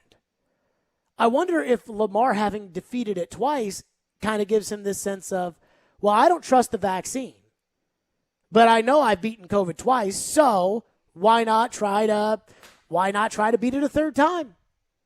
But even that decision, I think that decision is just wildly reckless. And I will say this, I mean, I think there has to be some criticizing of this. Like, you can't just let him say that and say, I'll talk to my team. We already know what the team's going to tell you. It's a personal decision. Every decision makes a personal decision. When Lamar Jackson took a video on Instagram or Twitter or whatever app it was of him driving a car 100+ miles an hour. So as he's driving a car, he's taking a video, and then went out and apologized about the fact that he was doing that and how reckless that behavior was. That's a personal choice. Mm-hmm. Drinking and driving is a personal choice. It's not a good one. No, but that's it's a personal choice. Not getting the vaccine is not a good choice, but it is a choice. Whether I feel like showering in the morning is a personal choice, but I usually tend to because it's gross if I don't. Now, the one thing I will say, and it's hard for me to compartmentalize this mentally because I'm white, but the Tuskegee syphilis experiment, which I believe was like in the 40s, the 30s, the 50s, and I think it came out, I think it got exposed of what the government was doing in the 70s. that has scared, from what I've been told, a lot of people in the African American community. And I understand why. But you got the best experts in the most popular sport in the biggest entertainment country in the world. Like, you got the number one doctors that are talking to you, telling you they're getting the shots. And I hear Lamar Jackson's comments, and I have a hard time processing it because I do think it's kind of selfish for the team. I think it's kind of selfish, and I just think it's so ill-informed, and and I know there's a lot of people that don't believe in the vaccine, and they get mad whenever you tell somebody they should do something. Like, if we had a Skittle mandate where they were like, everybody needs to eat 2 Skittles a day. Now, there is no benefit to eating 2 Skittles a day. But if there was a Skittle mandate, people would be against it because they don't want to be told what to do. And I get it. So I understand how other people feel. I think some of the things that people say are, like, well out there. I think it's obvious that the COVID-related deaths in these hospitals that are piling up, I think Tennessee is like over 13,000% in the last, like, since July 4th in terms of the hospitalizations. The hospitalizations and the deaths are primarily unvaccinated people. Like, I look at that and I think to myself, man, and it's still not getting through to Lamar Jackson. And he's got a coach I think he probably trusts, and he's got an organization I think he trusts, and an owner I think he trusts, and Steve Bisciotti. I mean, Derek Mason used to tell me all the time how much he loves Steve Bisciotti. He's got doctors and trainers. You break your arm, don't you listen to the trainer? Don't you listen to the doctor? And he's still not getting it. And that, I just find that to be so concerning. But at this point, do you think there's going to be anything that changes his mind? Because I don't think that it is. I mean, I think his mind is made up, and there is nothing that will change it. Unless the Ravens get into a bad situation down the road where they're having to forfeit 1, 2, 3 games in a row because Lamar continues to get COVID. I think that will maybe be a trigger. But until then, at this point, I don't think that there's anything that is going to change his mind. Or gets exposed, because the exposure time for somebody who has not been 14 vaccinated days. is, I think in the NFL, I think it's 10 days or 5 days or something, whereas Okay. it's can't only keep 2 track. days with negative tests if you have been vaccinated in the NFL. Okay. 615-737-1025. Your reaction to Lamar Jackson's comments after getting it a second time. Goodness. 615-737-1025. We're live from the Wholesaling Studio, powered by RumbleOn.com. We'll go to your reaction. And plus, does it make you a bad teammate? I mean, if you want to go out and party all night, that's a personal decision. But that would make you a bad teammate. Does not getting this shot make you a bad teammate? 615-737-1025. We're live from the Wholesaling Studio, powered by RumbleOn.com. Stillman and Company. It's ESPN 1025 The Game, and we're streaming in the Game Nashville app.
I want to inspire the kids, I want to inspire the community, but, at the same time, things going to come at you. People going to feel however they want to feel about certain situations, and, you just got to go however you want to go about it, So you're going to see. That was Lamar Jackson. I don't think I feel bad, for the scrutiny that will come for a player of that caliber who won't get vaccinated. And Dak did the whole, it's HIPAA thing, which it's just not HIPAA. It's not HIPAA. Like, that's not, I was explaining to one of my friends who's a lot younger than me. Mm-hmm. I was explaining to her about how HIPAA works. And I was like, basically, when you go to the doctors, insurance pays for that. And when insurance pays for that, they have to know what happened. They're just not allowed to tell people. And there's a lot of different other things that are in there as well. But that's a violation of your HIPAA rights. The idea of, hey, do you have a sore throat today? That's not a HIPAA violation. But I do wonder about the Lamar thing because I'm going through like The Athletic, for example. Mm-hmm. And I figured, okay, this is like a big story. There's one headline at The Athletic about this. Ravens quarterback Lamar Jackson, this was yesterday, non-committal about vaccine, says he's not worried about future issues. Like, shouldn't there be more columns about that? Shouldn't there be more to it? Like, I don't know.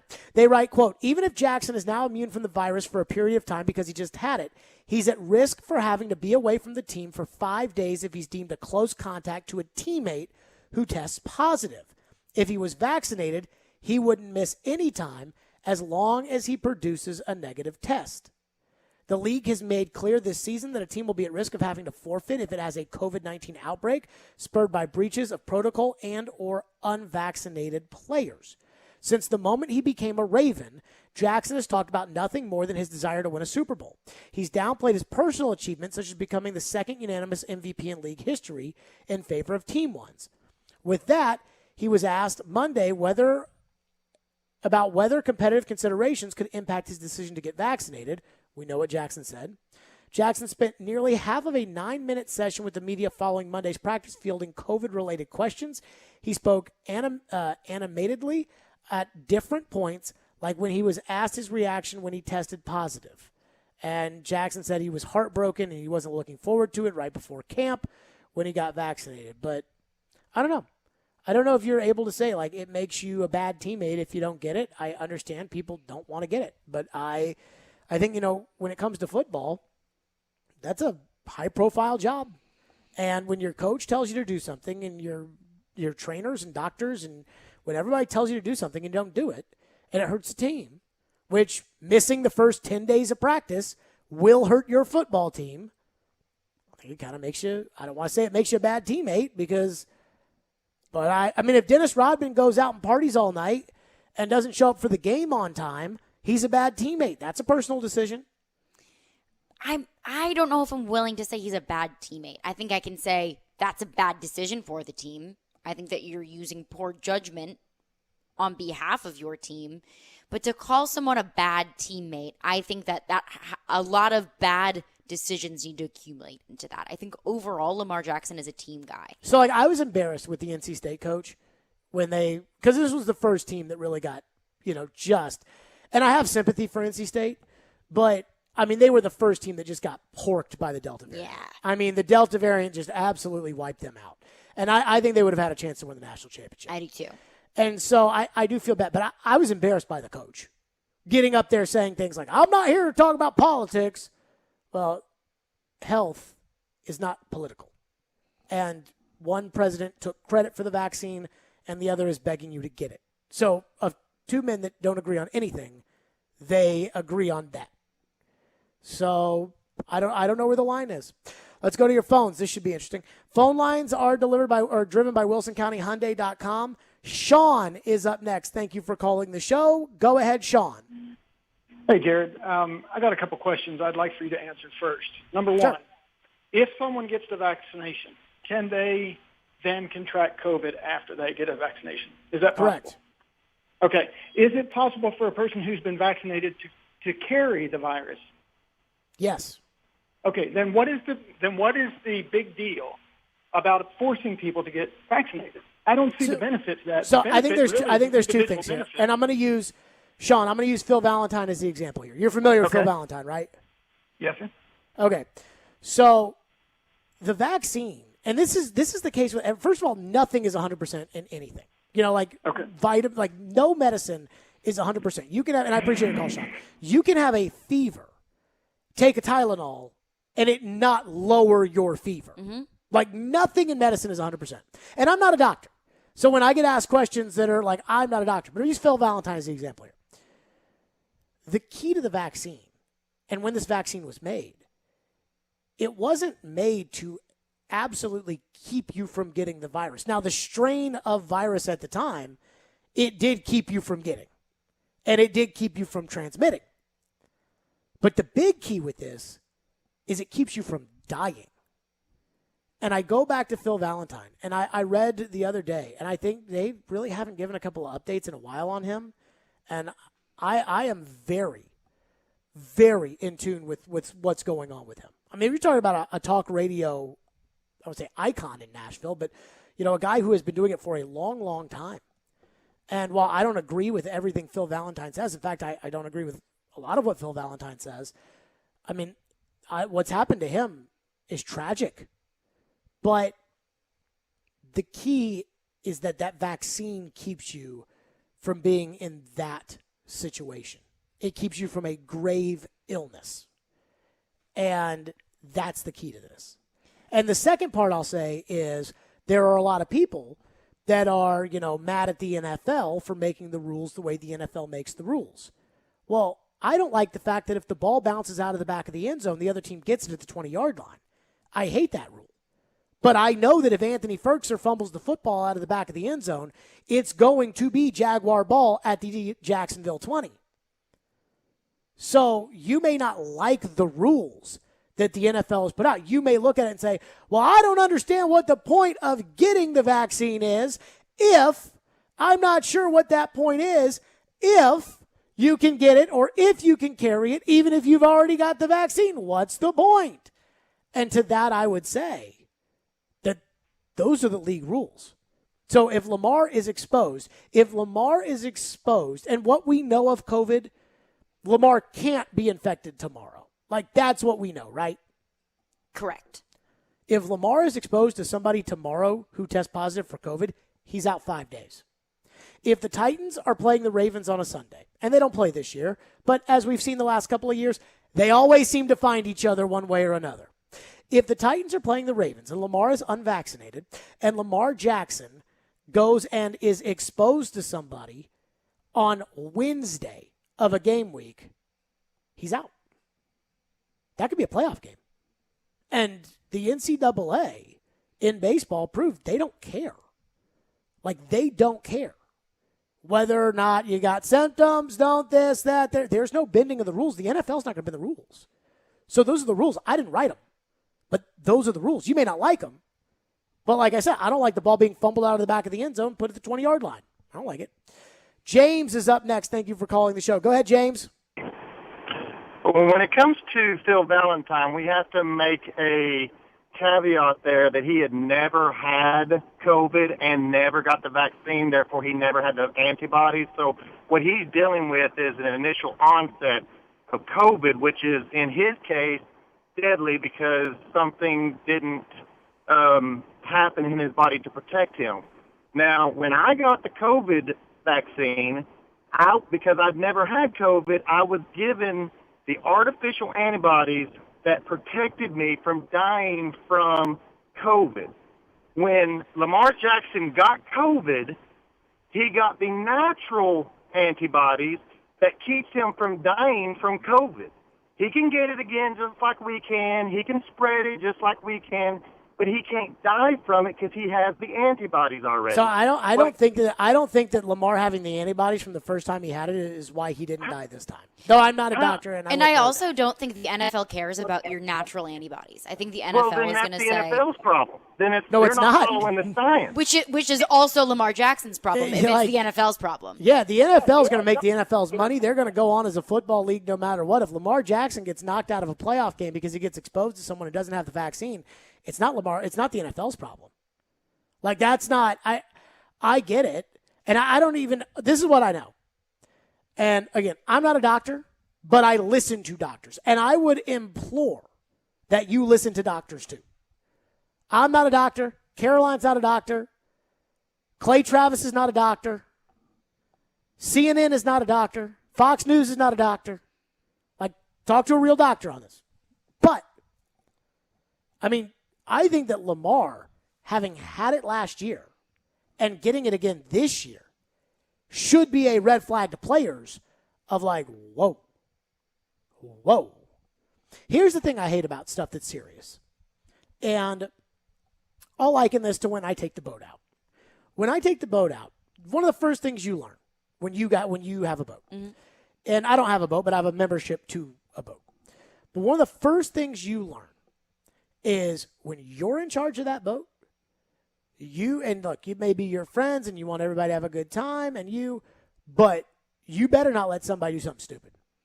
That's where you got to basically, if you got to yell at somebody or you got to just like let them have it, you got to do it, because what you can't have is somebody fall off the boat and then all of a sudden, die.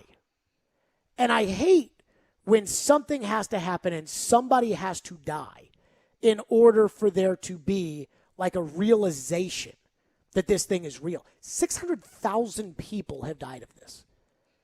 And it gets worse. And people love to go on television and spout off the numbers of, well, there's only a 1 and whatever chance of everything you do in life, there is a chance that something bad will happen. But with most things, like seatbelts, we try to mitigate the possibility of dying from those things. And I understand people that are skeptical about being promised a miracle drug that was developed in, essentially a year as far as clinical trials are concerned. But it's different when Lamar has the access to the experts that he has the access to. I mean, he trusts his life with these doctors and trainers. Every time an NFL player goes out on the field, they are risking their life because of how violent and vicious that game is. And so he trusts his doctors, but he won't listen to them on this. And that's where I guess I struggle with it. 615-737-1025 is our phone number, 615-737-1025. A doctor has texted me and said, using some very not doctorful language. Yes. Said, tell the caller who called that natural immunity is weaker than immunized immunity. So that is from a doctor. Okay. So the idea that Lamar's got natural immunity is that he's saying that is not the same. And I go back to my initial point of, if you want to talk about natural immunity and mRNA and spike 2, whatever it is, the NFL doesn't care. The NFL has made it very clear that these are the rules, whether you like them or not. So you can have natural immunity and you can this and that and whatever. The NFL doesn't care. And they make the rules very, very clear that this is what you can do when you're vaccinated. These are the restrictions that you may or may not have. These are restrictions that you do have when you are unvaccinated. That is when it comes down to it. Take all of the politics away. Take all of the mRNA spike proteins out of it, natural immunity out of it. This is what the NFL says, and that's what Lamar Jackson is dealing with, point blank. We got a lot of text in the text line. So instead of just going through the text in the text line, just give me a summary. And our phone lines are driven by WilsonCountyHunter.com. Just give me a summary of what the text line is about. In a nutshell, it's saying, shut up, Jared, you're stupid. Okay. Yeah. I wouldn't expect anything. Yeah. No, more or less. And that might be putting it nicely. Yeah, I mean, I don't. Here's the thing. Right? Like, I don't know. I'm not a clinical psychologist. I don't know how to talk to people to get them to do things. I can't even get people in my own house to do things that I want them to do. I think everybody probably experiences that on like a certain level of like just trying to get people to do things and how I'm not smart enough to figure that out, and I don't claim to be. I'm a talk radio host, talks about sports. I am surrounded by a lot of medical professionals in my life who are all telling me the same thing. I've talked to people in the NFL. I've talked to people in other sports.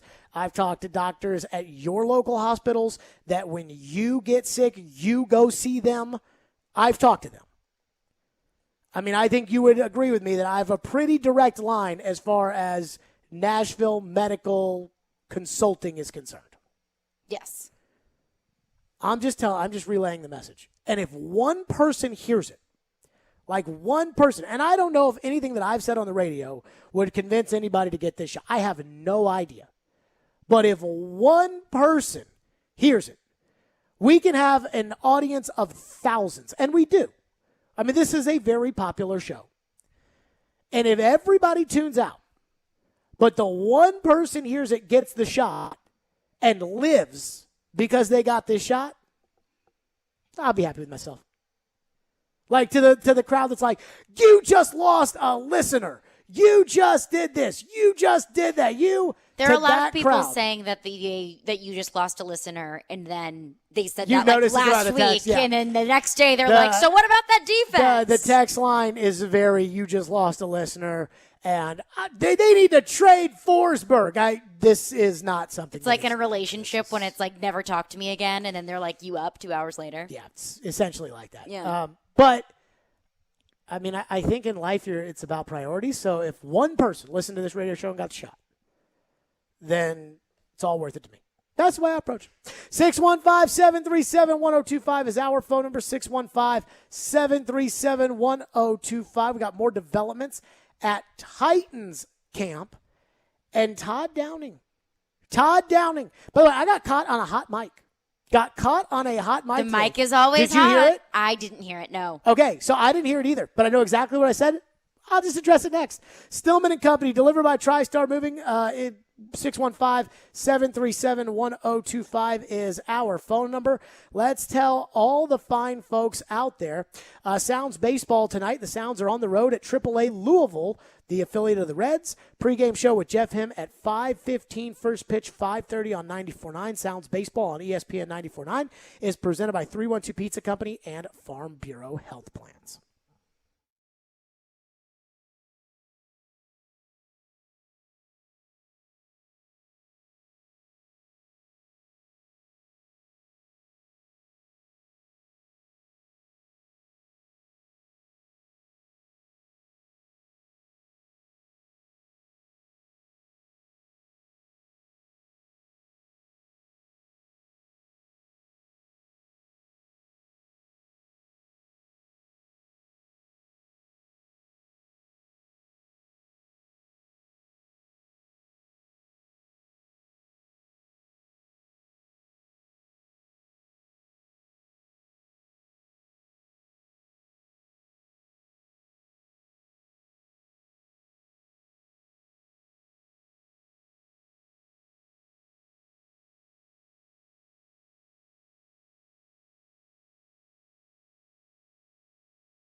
Stillman and Company. So I got hot mic today, and I don't think anybody heard it. And I don't think I said anything bad that anybody would care about, because I only heard about it because Elijah told me, because he was recording the press conferences today from Titans camp. The audio was pretty low audio. You have to boost it pretty high to hear it.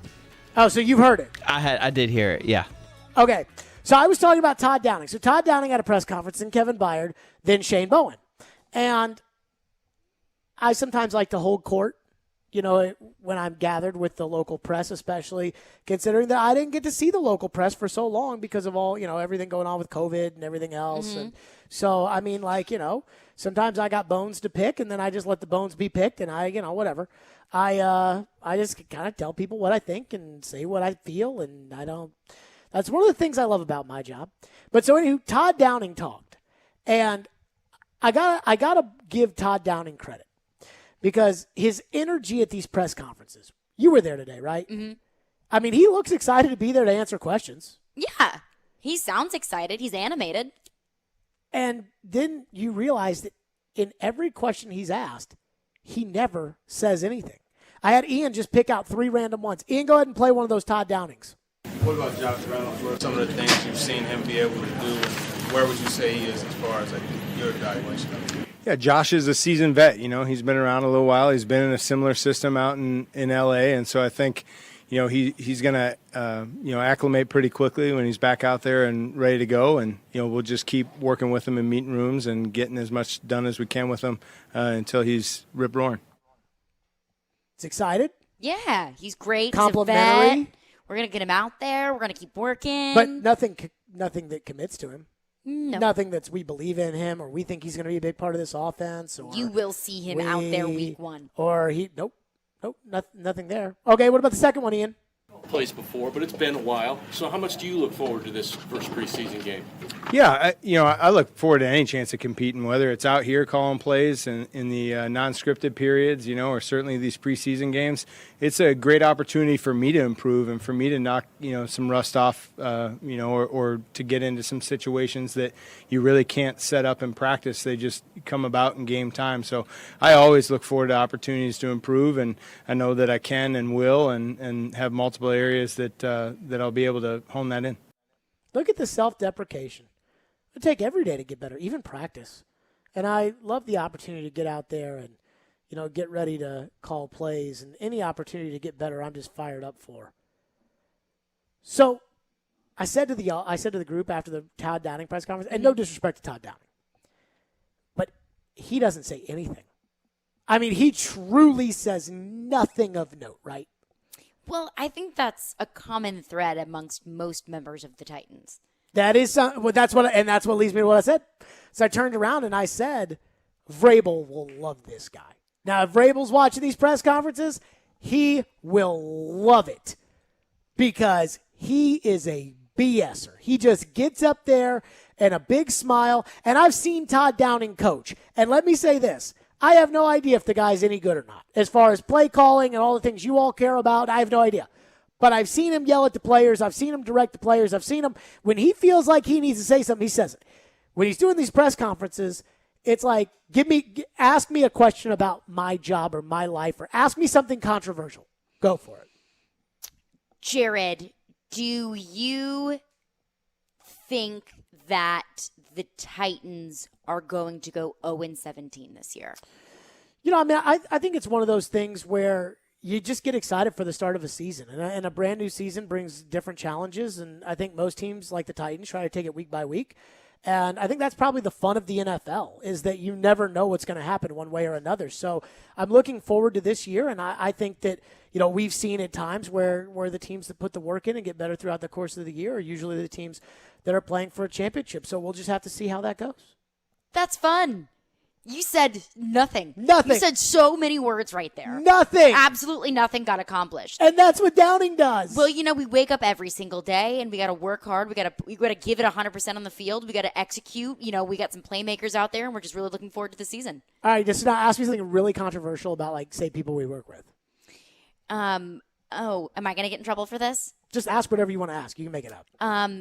Jared, I heard you yelling and screaming, running down your street, saying that Ryan Porth is the worst programming director that you have ever had. Your thoughts on that? I think that, normally there's a lot of things that happen as far as working at a radio station is concerned. I have an immense amount of respect for Ryan. He's been the program director here for about 5 years now. And I remember the transition he made from when he was the executive producer of this show to being the program director here at the radio station. And I think that's a really tough task to make. And so I certainly think that a lot of people would have struggled in that position. And so I'm really proud of the growth Ryan's made. Nothing. You said nothing. Nothing. No confirmation. I didn't tell you no anything denial. that you didn't already know. Mm-hmm. I didn't tell you anything new. Stating facts and reacting to the fact. I mean, the one thing that Todd Downing talked about today that I was like, I don't know about that, was he was talking about kind of like the great play callers he's been around. And he brought up Scott Linehan. Mm-hmm. And all I remember was when Scott Linehan was coach of the Rams and they practiced the Titans here. And apparently, and the Titans and the Rams were terrible and the Titans were 13-3 that year. And Keith Bullock, now I didn't see this, but I was told this happened. Keith Bullock went up to Linehan. Steven Jackson was holding out, the running back of the Rams. Mm-hmm. And Bullock said, you better get Steven Jackson in here right now because your team is a bunch of blanks. And told Linehan that. And I think Linehan got fired in the middle of that season. Linehan's been terrible. Terrible offensive coordinator of the Cowboys. Terrible. And he went to my college, so I'm kind of rooting for him. Go Cardinals. Terrible. Terrible. And he's talking about how, Scott Linehan. And I'm like, dude, Scott Linehan sucks. I want to hear about Scott Linehan. Don't tell me that your influence is Scott Linehan. But do you think he even believes that? Do you think that's even true? But nobody ever sits there and says, hey, what's your inspiration for you getting into music? I watched American Idol and William Hung, when he did She Bangs, She Bangs. And Simon Cowell and those guys Lil shot Nas it down. X really That inspired was, me for to get in I'll tell you, and Milli make some Vanilli music. was just the difference maker there. So, now I am, and I like Todd. I have no idea if the guy can coach. Zero clue. But, and we'll see the play calling and everything else. I think Tannehill's a real big part of this. Before anybody gets too worked up, I think Tannehill's a big part of what they're doing offensively. But I'm just sitting there. So what I told the group was, Vrabel's going to love this guy. He says nothing in these press conferences. And he does it with a smile on his face. And I said he's a BSer. I think he knows it, too. I think that's why he's smiling. That's why I don't get worried about getting hot mic'd on stuff like that, because I don't say anything that I don't just normally say. I think the thing about getting hot mic'd is when you say something that you don't want people to know that you said. I think that we've learned that and a it's lot like from our friend Nick Castellanos. Yeah. I mean, I don't, hey, I just, whatever, I said it. 615-737-1025. Headlines with Caroline's next. Stillman and Company. It's ESPN 1025 The Game.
Stillman and Company, delivered by TriStar Movie. The Titans have waived tight end Donnie Ernsberger.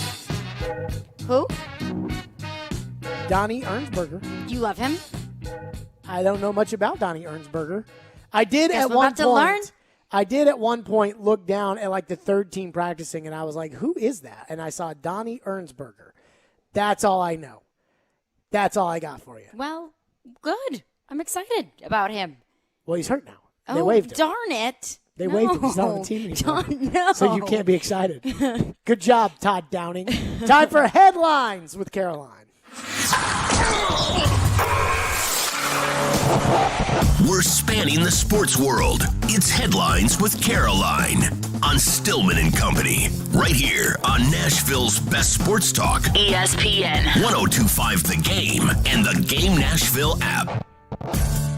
Ravens wide receiver Rashad Bateman left practice early today with a leg injury. He did not end up returning to practice later on. So, of course, that's the Ravens' first-round pick, wide receiver in his rookie year. So he pulled up. He was running a slant route against Marcus Peters, fell to the ground, and then instantly grabbed his inside upper leg, like hamstring kind of area, walked off into the facility limping. And last week, he was dealing with a lot of tightness in his abs and his groin. So that left him out of practice for 3 days. So you can probably expect to see Rashad Bateman out for a few more with this leg injury. That sounds to me like a pulled hamstring. Yeah.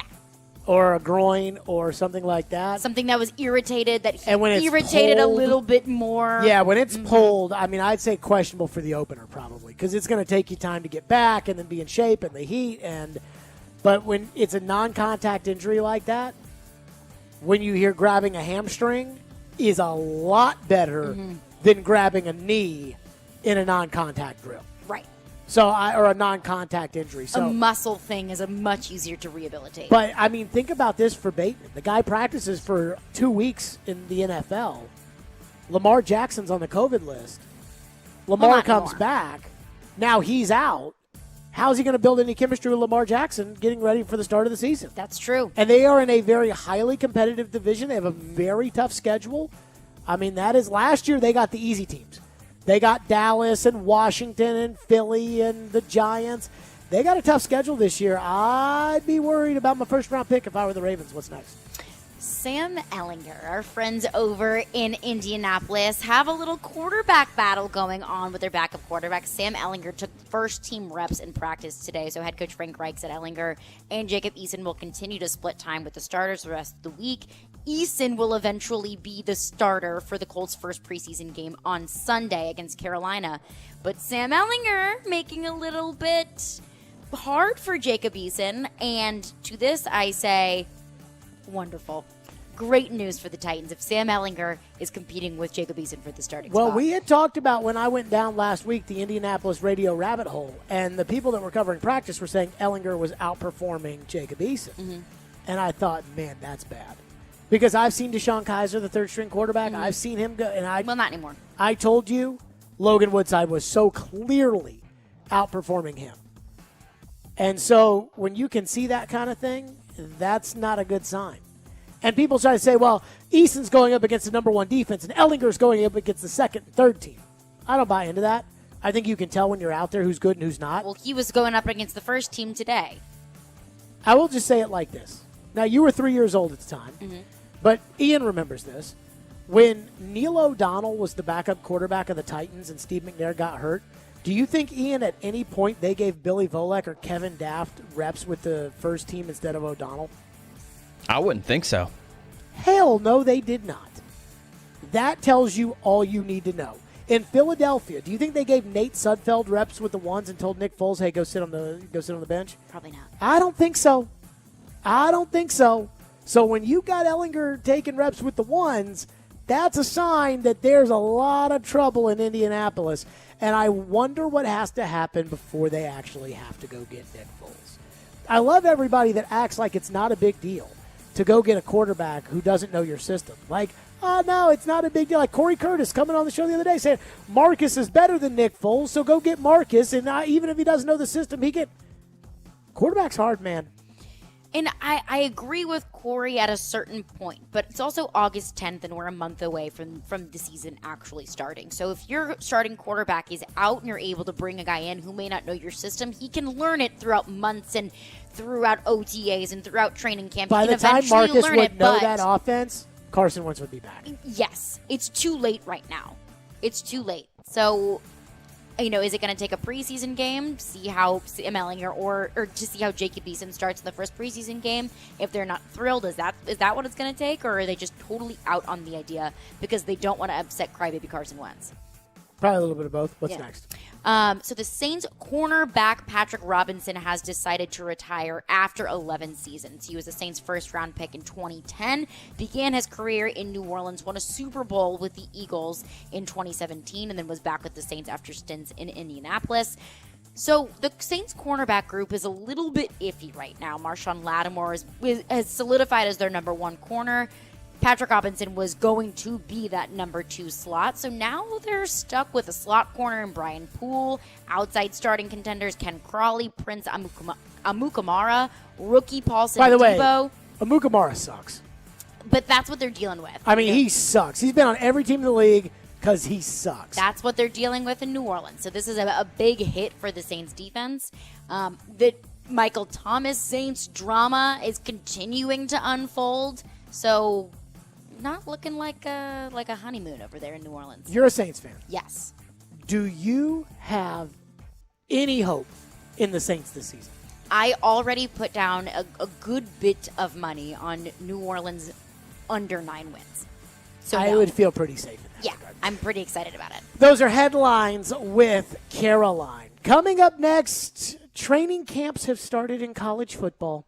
And there is one storyline that anybody who forces themselves to talk Vols, despite the fact that I think the excitement level for Vol fans is at almost an all-time low to enter a season. There are 2 stories surrounding the Vols. One that doesn't matter, and one that I think does, but I'm not sure. We'll get to that next. Stillman and Company, it's ESPN 102.5 The Game. We're streaming on the Game Nashville app.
Stillman and Company is delivered by TriStar Moving, ESPN 1025 The Game. Caroline Fenton is convinced that I do not like college football. And I still Prove me wrong.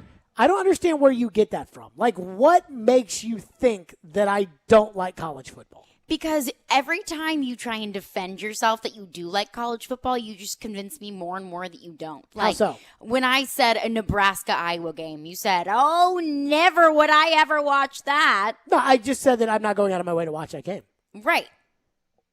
I just don't think that. I think that you're not going out of your way to watch Nebraska versus Iowa. I would watch Nebraska-Iowa. To go out of your way to do it? Like, what's going on? Like, I'm not going to go to Ames for the game. Caroline, we have tickets to what musician do you like? John Mayer. Really? I love John Mayer. We got tickets to John Mayer on Saturday night, but it's during the Nebraska-Iowa game. We got 2 extras. I would go to John Mayer during an LSU game.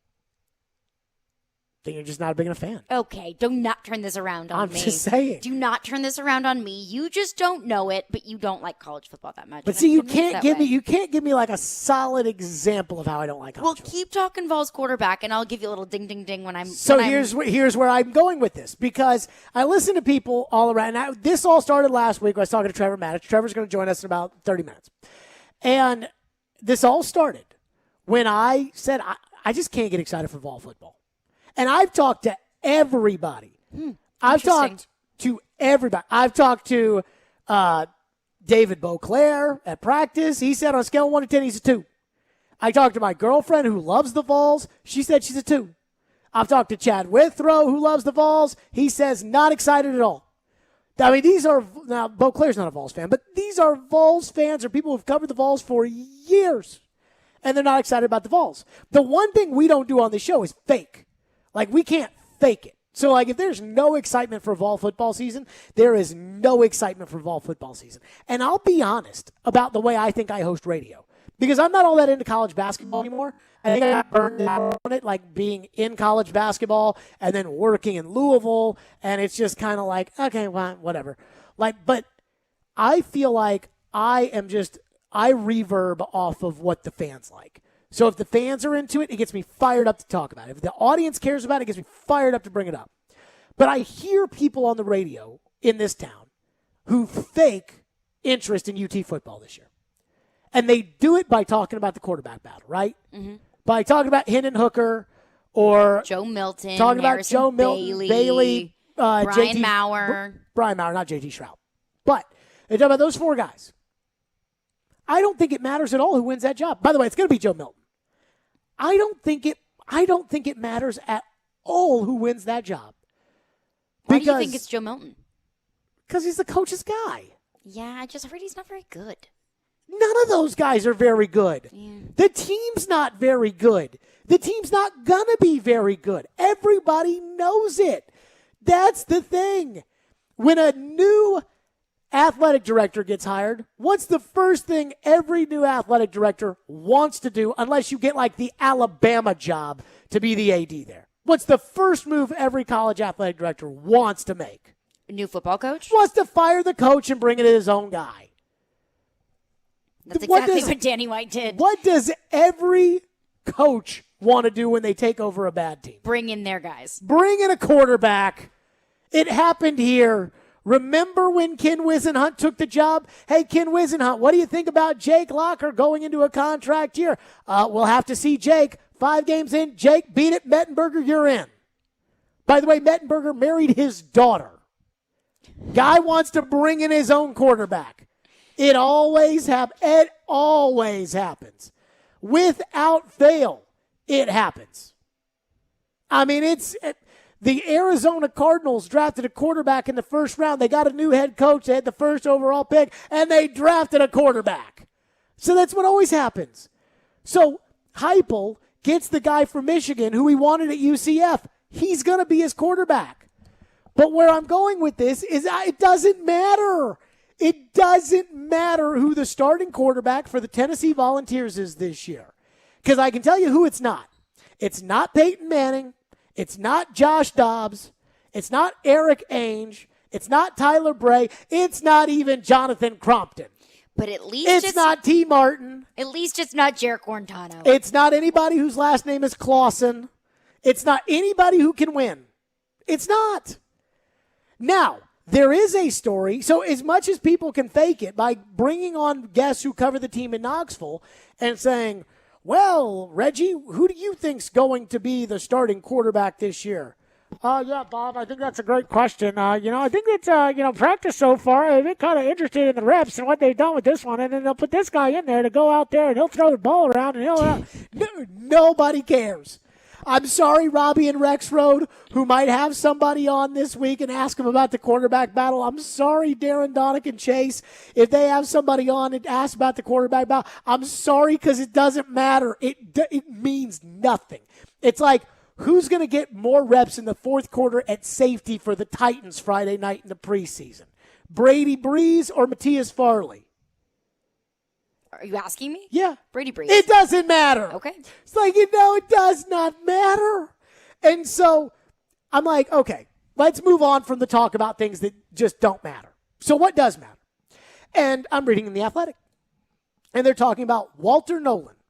And you know me about recruiting. I'm usually a do that on your own time because half these guys sign, and every year there's like 5 guys that are the top-rated quarterback in the class. So just tell me who the best of those 5 are. Sometimes it's Max Brown. Sometimes it's Deshaun Watson. I never, whatever. It's Arch Manning, probably. So in this class? Probably. Okay. So I'm reading about Walter Nolan and about Josh Heupel. And it says, how much of a boost would a Walter Nolan commit mean to Josh Heupel in terms of helping the rebuild? And the guy from The Athletic writes, quote, a little more than a week ago, Tennessee picked up a commitment from a 4-star interior offensive lineman. Okay, whatever. Tennessee doesn't have a commitment from a prospect who ranks in the top 300 nationally other than him and a quarterback out of Indiana. That's not a knock on Josh Heupel and his staff because this is a really, really hard situation for them to be in. Right now, 9 of Tennessee's 14 commits rank outside the top 500 nationally. That has to change fast if Heupel wants to turn things around in Knoxville. So, what about Walter Nolan? Of course, now he's from Memphis. He's the number 2 overall player nationally who's essentially moved to Knoxville. And it says, would it be a huge get? Quote, of course it would. It would be a monumental recruiting win for Heupel, who seems to have no chance with Nolan as recently as a month ago, but now seems, though the 3 schools standing out in his recruitment, Florida, Tennessee, and Texas A&M, which is different from the top 5 he released on July 9th that consisted of Tennessee, Florida, Georgia, Michigan, and Alabama. Now it talks about how it's a big recruitment for Dan Mullen because Dan Mullen has not recruited the 5 stars at the same level that Georgia and Alabama have. That matters. As far as Florida football is concerned, competing in the East, competing in the SEC, to be one of the top teams, we know they have one of the top programs. We know they got a great state to get kids. We know they got a great coach. But he's got to be able to recruit with Georgia in order to beat Georgia, even though I think he's a better coach than Kirby. That matters. Tennessee picking up a 5-star defensive lineman? I don't know how that matters. Like, it would be a nice momentum for Heupel to get that guy. And it reminds me of when Mark Stoops recruited Matt Elam, a 5-star defensive lineman who lived in the state of Kentucky and committed to Kentucky over Alabama. And that was a big deal, even though Elam got too fat and never played. It was a big recruiting win that was important for Stoops to build Kentucky into a respectable program, which he has. So maybe that matters. I know it matters for Florida. Maybe the Walter Nolan thing matters for Tennessee. But I told you on Friday, and I stand by this, if they don't get their next Peyton Manning, they're not going to turn this around. But that is so much easier said than done. Of course it is. Go pick up another Peyton Manning. But you're paid $8 million. Okay. I mean, you paid $4 million to do that. Like, when you take the job as being coach of the Vols, that's what you're signing up for. It's a hard job. Like, I love it when people say, like, wow, that's so much to ask. You got to block J.J. Watt off the edge. Yeah. But if you do, you get $15 million a year. That's why not a lot of people make $15 million. And so I look at the Tennessee stuff, and I'm like, anybody who's sitting there telling you, like, oh, yeah, Bob, I think it's interesting because Jalen Hyatt had some great catches today in practice, and that's good luck beating Georgia. Good luck, this team going to be bad. We know they're going to be bad. The big picture stuff. That's what matters. But even on the micro level of if they get this one big recruit, is that the difference for Tennessee? And I still have a hard time getting there. I don't think Whereas it's the I can make that difference. argument for Florida. And I think I could make an argument that maybe a 5-star, one of the top quarterback recruits in the country, could be the difference for Tennessee. Just as you said, go out and find your new Peyton Manning. Maybe that is what it is, just one quarterback piece. Do I think that a defensive tackle, however incredible, recruit scouts may think that he is, I don't think that's the difference for Tennessee, but you're talking about the excitement level for Tennessee fans being so down. Maybe this is something to just get people a little bit interested. Now, is the lack of recruiting success so far, is that a red flag with this big picture? Lack of recruiting success for Josh Heupel in his career so far? Well, I guess both, because he wasn't a great recruiter at UCF. He wasn't a great recruiter at UCF. I don't think it's hard to grade him on what he's done at Tennessee so far. I mean, he hasn't done... He's been there for 3 months, and at the same time, there is the whole, sanctions or whatever they put on themselves to get rid of Jeremy He didn't inherit Pruitt. the best situation. But again, you're paid $4 million to fix that. Yeah, but Making you're going to fix it overnight. Making excuses for the football program is not what gets people excited. I don't think I'm making excuses, but to say that you haven't fixed a problem that you inherited in the 3 months that you've been there, I'm not going to say that, oh, well, you're not earning your paycheck. No, but you have to start making progress. You have to start making progress 100%. So where do they make progress? Because Joe Milton or Hendon Hooker or Harrison Bailey or Brian Maurer, that's not making progress. Like, that's not making that what they do. Have you ever seen Joe Milton or Hendon Hooker play? I have seen Hendon Hooker play in the spring game, and it was painfully boring. Fair. Have I seen Joe Milton play? No. But And you I also don't hate care. spring football. I hate spring football. So I'm not going to take your analysis from that. But I don't need to see Joe Milton play. Why? Because he's not good. How do you know? Because if he was good, he'd still be the starting quarterback at Michigan. Like, when somebody's good and they transfer, you know they're good. We all knew Justin Fields was good when he transferred from Georgia to Ohio State. Like, if you're good, we know. Now, if you're a backup and no one's ever heard of you, Joe Burrow, Kyle Trask, then it's not a big deal. But people knew who Burrow was. leaving Ohio State? Burrow was a 5-star kid who just didn't beat out Dwayne Haskins for the job. I don't think people really knew who he was. Oh, I think when Burrow signed, it was like, this guy's the quarterback at LSU. Like, I don't think there was this, well, what about Miles Brennan? Because he was a 5-star kid. I covered the team. There absolutely Burrow was a quarterback the battle. day Burrow committed to that school, he was going to be their starting quarterback. There was still, they at least painted the picture like there would be a But quarterback see, battle. that's what you do when you have to fill 4 hours a day in Baton Rouge. Is you're like, well, we've never seen Burrow play, so can he do X, Y, Z? But you knew Miles Brennan was no good.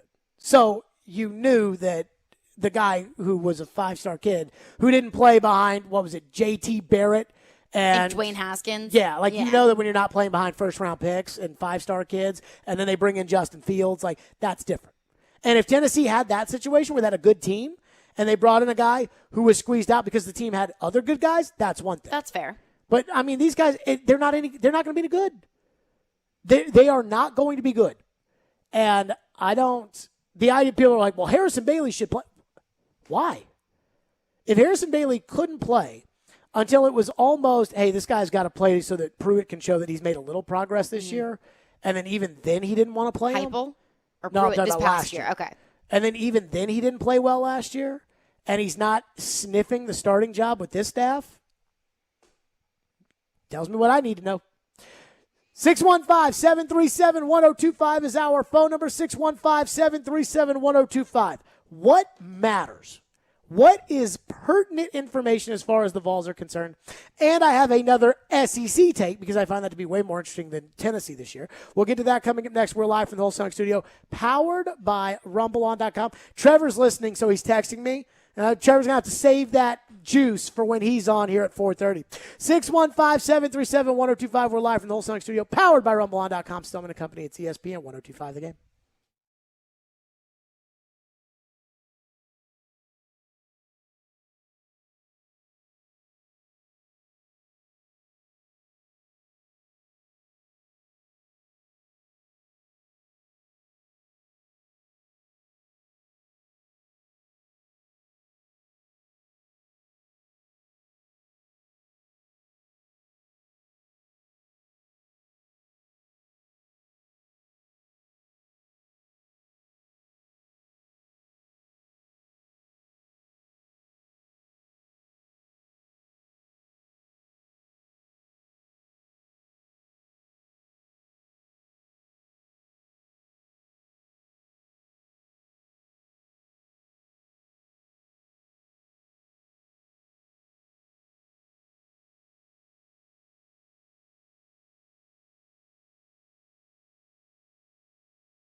Josh, at what point do you feel like you need to whittle down the reps for your quarterbacks, and do you feel like you need to name a starter a game week? I anticipate us having a starter during the course of week one for sure. That doesn't mean the other guys won't have opportunities to share roles. I think it's the challenge for every player to earn the trust of the coaching staff and show that they're going to compete at a consistent and championship level. Once kids do that, I think it's important that you as a coaching staff put them in a position to have an opportunity to have a role and play a part of what you're doing. Quarterbacks, just like every other position, those competitive battles that they're in, you dwindle the reps down and make decisions when guys have shown that they've earned the opportunity to become a 1 or become a 2 or become a 3, based on how they perform. And so as we go through training camp, the players will dictate how that unfolds. Once I hear a college coach that's on a team that's not very good with guys that nobody really wants a quarterback says, we need to get someone to come in here and play at a championship level. Okay. All right, moving along. Next. I mean, I'm sure that's his MO. I'm sure that's what he would love for them to do. Sure. But I believe him. But next. Okay, fine, whatever. So, Caroline, and I preface this every day. Caroline thinks because I have no interest in the Vols this season, because here's the thing. Kirby Smart's first year at Georgia. Mm-hmm. Kirby's a good coach, right? Decent, yeah. Now, here's my thing on Kirby.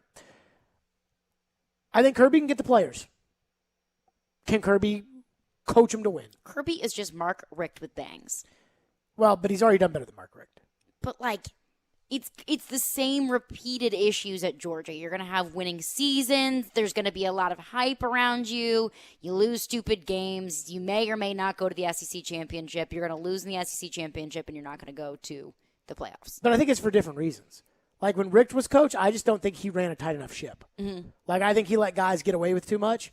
And, was Dan Mullen energy? No, Dan Mullen's, just, he's kind of an ass. Yeah. Richt was the opposite of that. Richt was just the nicest guy in the world. Yeah. So I think that was, I think that was kind of tough.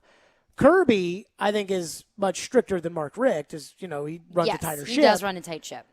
But I think, when push comes to shove, from a tactician standpoint, I don't think Kirby's done enough. I think Kirby gets beaten by better coaches. Fair. I don't think Kirby's first year, they were 7-5 at Georgia. They lost to Vanderbilt. They were not good, but it didn't mean anything. Because the next year, they had one of the best teams in college football, lost the national championship game. Mm-hmm. I look at Josh Heupel's first year, and I think to myself, I don't think there's anything good or bad. I mean, outside of Tennessee being the surprise team that wins the national championship, I don't think there's anything good or bad he could do this year that will give you any clue as to how good of a coach he is or how good of a coach he's going to be at Tennessee. And I will give you this example. You have friends in your life, I say friends, you have family in your life that love the Vols, right? Yes, diehard Vol fans. Talking 9 wins this year.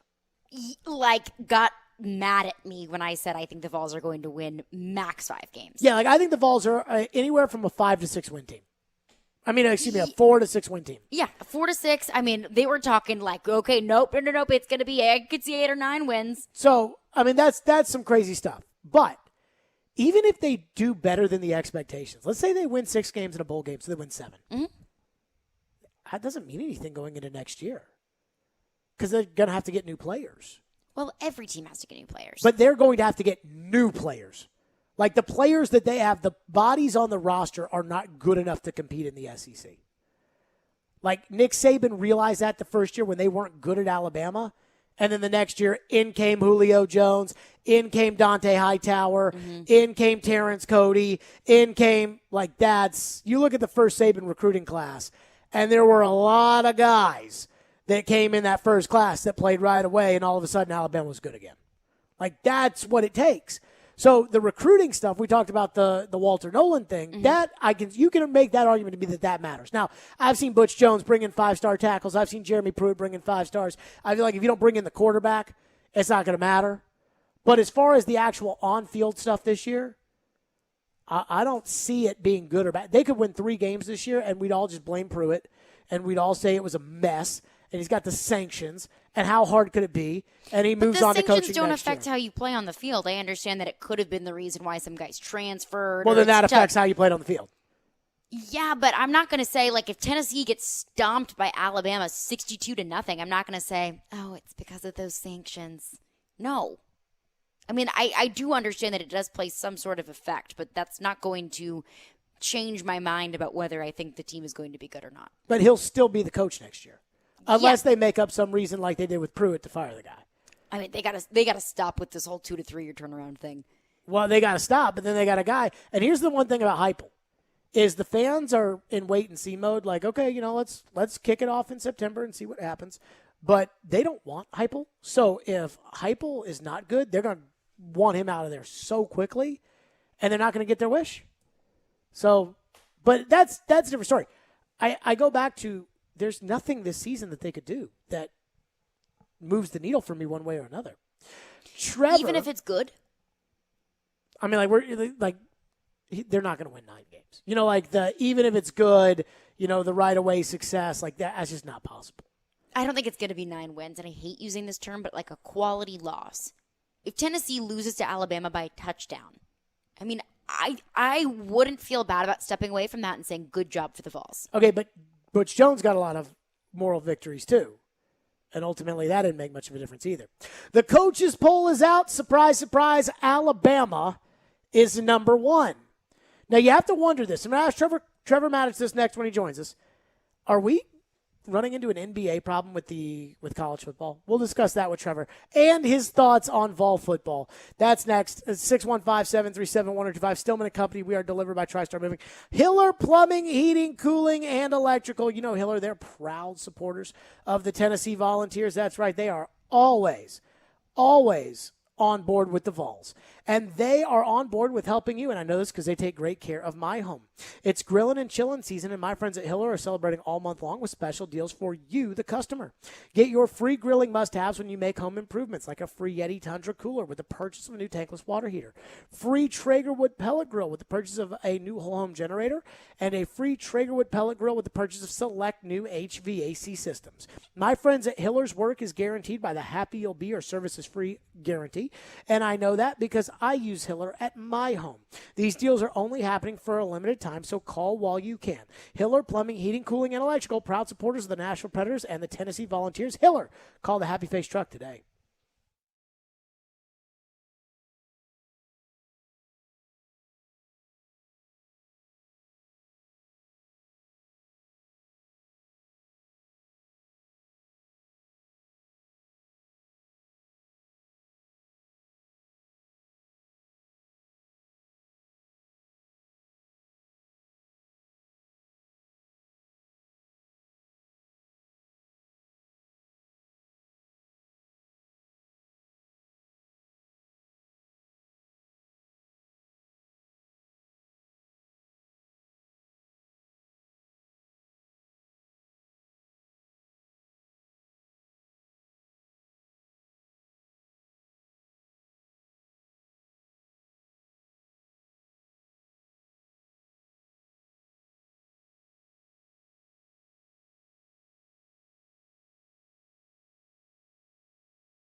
The college football coaches poll is out. Alabama, surprise, surprise, the overwhelming number 1 team in the country. You'll never guess who number 2 is. Clemson. Oklahoma, the newest member of the SEC, at 3. By the way, we'll see how Oklahoma does when they actually have to start playing real teams. Ohio State, 4. Surprise! Alabama, Clemson, Oklahoma, Ohio State. Surprise, surprise. Trevor Maddich joins us now, ESPN college football analyst presented by Houston Clinic Orthopedics, when experience matters. So, Trev, you've been listening to our discussion on the Vols, and you want to weigh in on this. So, I have no interest in this volunteer quarterback battle. Whoever the quarterback is will be behind a bad offensive line with okay receivers, and maybe they'll beat Kentucky. Way to go. I have a hard time seeing whoever wins this job as a pivotal member of the future of the University of Tennessee football program. Your thoughts? Well, go ahead, Jared. Go ahead. I interrupted you. No, I said your thoughts. Go ahead. Okay. Yeah, my thoughts are, man, I totally disagree. I think there's a lot to be excited about. If you don't include being excited, believing that they're going to compete for the SEC East Championship, they're not going to do that this year. But I think there's a lot of places where they'll be entertaining, they'll be fun, and they'll show a lot of improvement, not just to the fans, but also to recruits. Because the only way they're going to talk people into coming to Knoxville to play for the Volunteers is to show some progress. And first they need to show it on offense. And if they're able to do that, then they've got a little bit of momentum they can build from. And I think, you talk about Joe Milton, the transfer quarterback from Michigan, where they had a bad offensive line. They did not have enough playmakers that could separate, that could get open quickly enough. And Milton is not a mobile guy. So what they needed was a quarterback that could escape the pass rush that beats the offensive line of the Wolverines. And they needed to have guys that could get open quickly so he didn't have to hold the ball too long as he's scrambling around. Milton's not that guy. But Milton has a big arm. He's got a lot of experience. He was better than the team around him a lot of the time at Michigan. And if they can protect him, I think Milton has a chance to be the starter because Milton, I think, has the best chance to have the most dynamic, deep passing game. But what will that help them do? Will it help them beat Georgia? No.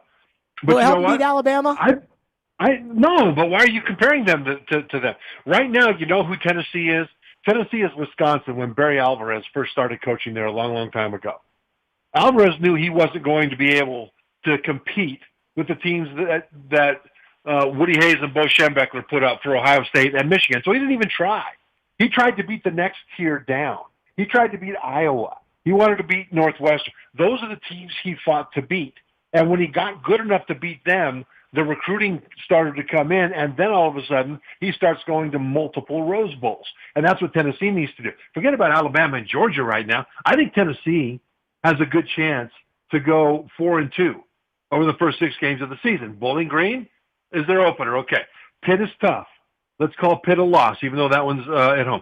Tennessee Tech, that's a win. That's 2-1. At Florida's a loss. That's 2-2. At Missouri is fascinating on October 2nd because they'll have a really good offense, but their defense is not as good as Tennessee's, in my opinion. And I think that could be a high-scoring game that Heupel could pull out. And then they've got South Carolina at home. I think they win that. That's 4-2 to start the season. If they are able to pull that off and win those winnable games, then I think you've got a completely different atmosphere around the complex, but especially a completely different atmosphere around the fans and the recruits. So I wonder, though, if they win that. Like, I have a hard time jazzing myself up. And we've talked about this time and time again. Caroline just thinks I'm not a college football fan because I point out things about college football that annoy me. But I have a hard time getting myself excited over the fact that they could beat Missouri and South Carolina. They, by the way, beat Missouri and South Carolina last year. And Trevor, it pains me to sit here and say, like, maybe if things break right and go their way this year, 15 years ago, when it comes to the University of Tennessee. Nope. But here we are, aren't we? So now what? I had the great fortune of covering the Washington football team in the NFL for 20 years when they were going 3-13, 4-12, win 5 games. That was super exciting, 5-11. Then back down to 4-12 again, and an occasional bounce up to 500. And what I learned was that even as bad as it was, there were some things doing well that if they. And so I think until proven otherwise, this is where you and I are opposite, Jared. And you are in the position of until the Volunteers prove otherwise, you're not going to bother to cross the street to care about what they do. My position is until they prove otherwise, this offense looks like it has a chance to be super exciting. And if it's not, then I'll join you, Jared, in focusing on next year for the Volunteers and see what happens. But until they start to get something, anything exciting happening, they won't get the kind of recruits they need to take another incremental step up the ladder. Do you think we need to change? Trevor Maddich, our guest, presented by Houston Clinic Orthopedics, when experience matters. Do you think we need to change the overall way we view this program? And here's what I mean by this. And that is, when you talk about the offense being exciting for recruits, Josh Heupel, and I think you would agree with me, recruiting was never kind of his forte at UCF. In fact, there was a lot of worry that maybe he wasn't recruiting well enough, especially considering what Scott Frost had given him at UCF. And I lived it with Bobby Petrino, where a lot of people told me it doesn't matter who he recruits. Bobby can get the best out of anybody.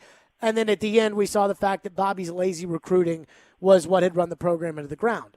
But I think about if Heupel can impress recruits this year, can he put together a class like Nick Saban did his first year at Alabama, first full year? Julio Jones and Mark Barron and Courtney Upshaw and Mark Ingram and Barrett Jones and Marcel Darius. And can he put together that kind of recruiting class? Dante Hightower, I'm going through it right now.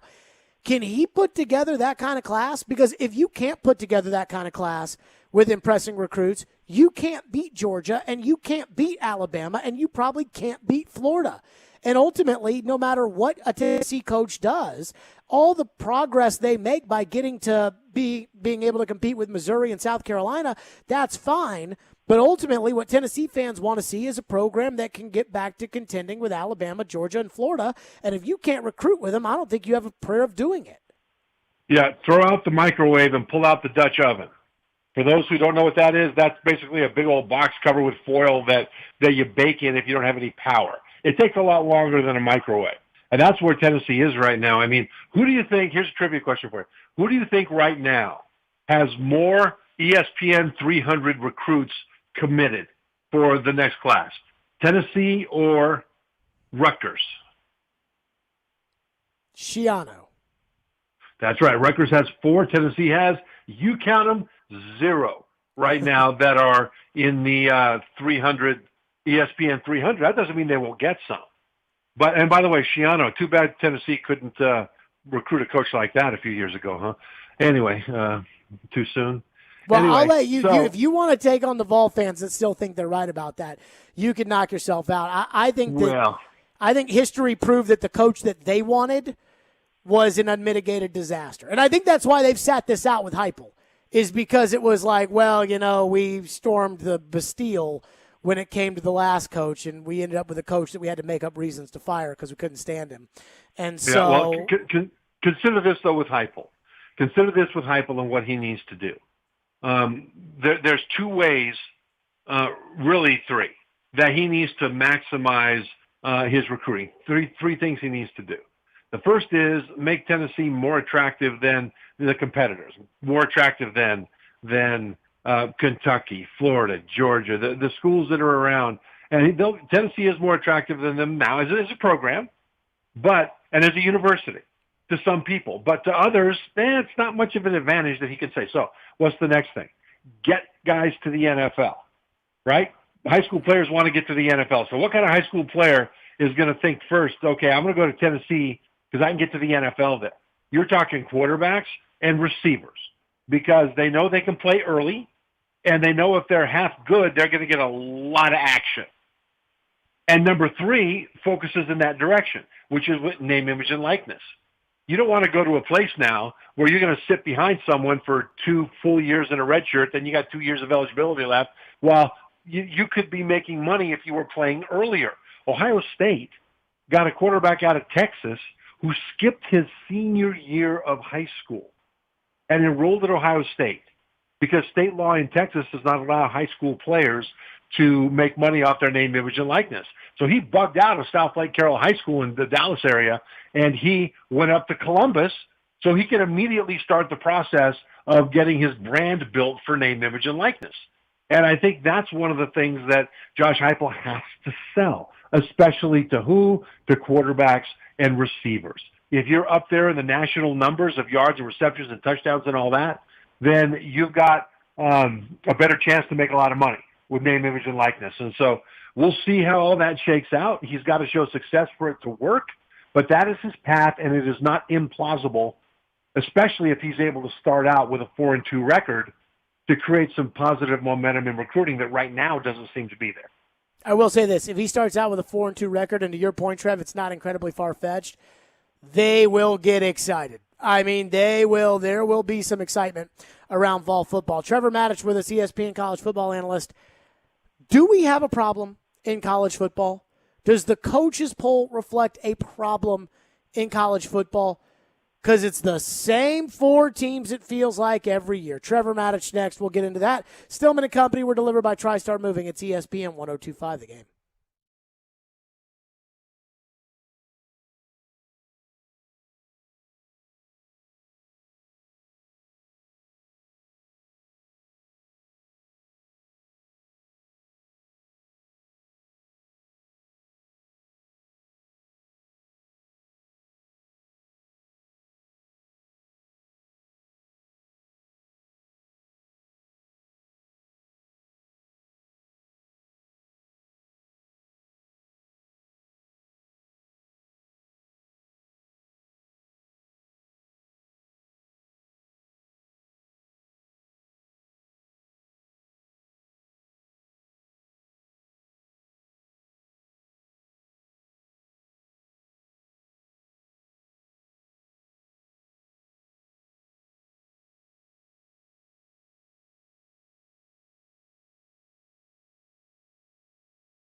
Trevor Maddich is our guest, ESPN college football analyst, presented by Houston Clinic Orthopedics, when experience matters.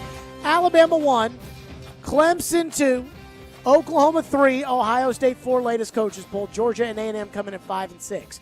Trevor, we saw this a couple of years ago where LSU came out of nowhere. And, I mean, they were a good team, but I don't think anybody expected LSU to run away with the SEC and really just run away as one of the more dominant teams in college football's recent history, if not the history of college football. We've seen Auburn some years have teams that maybe were top 15 going into the year, but they come out of nowhere.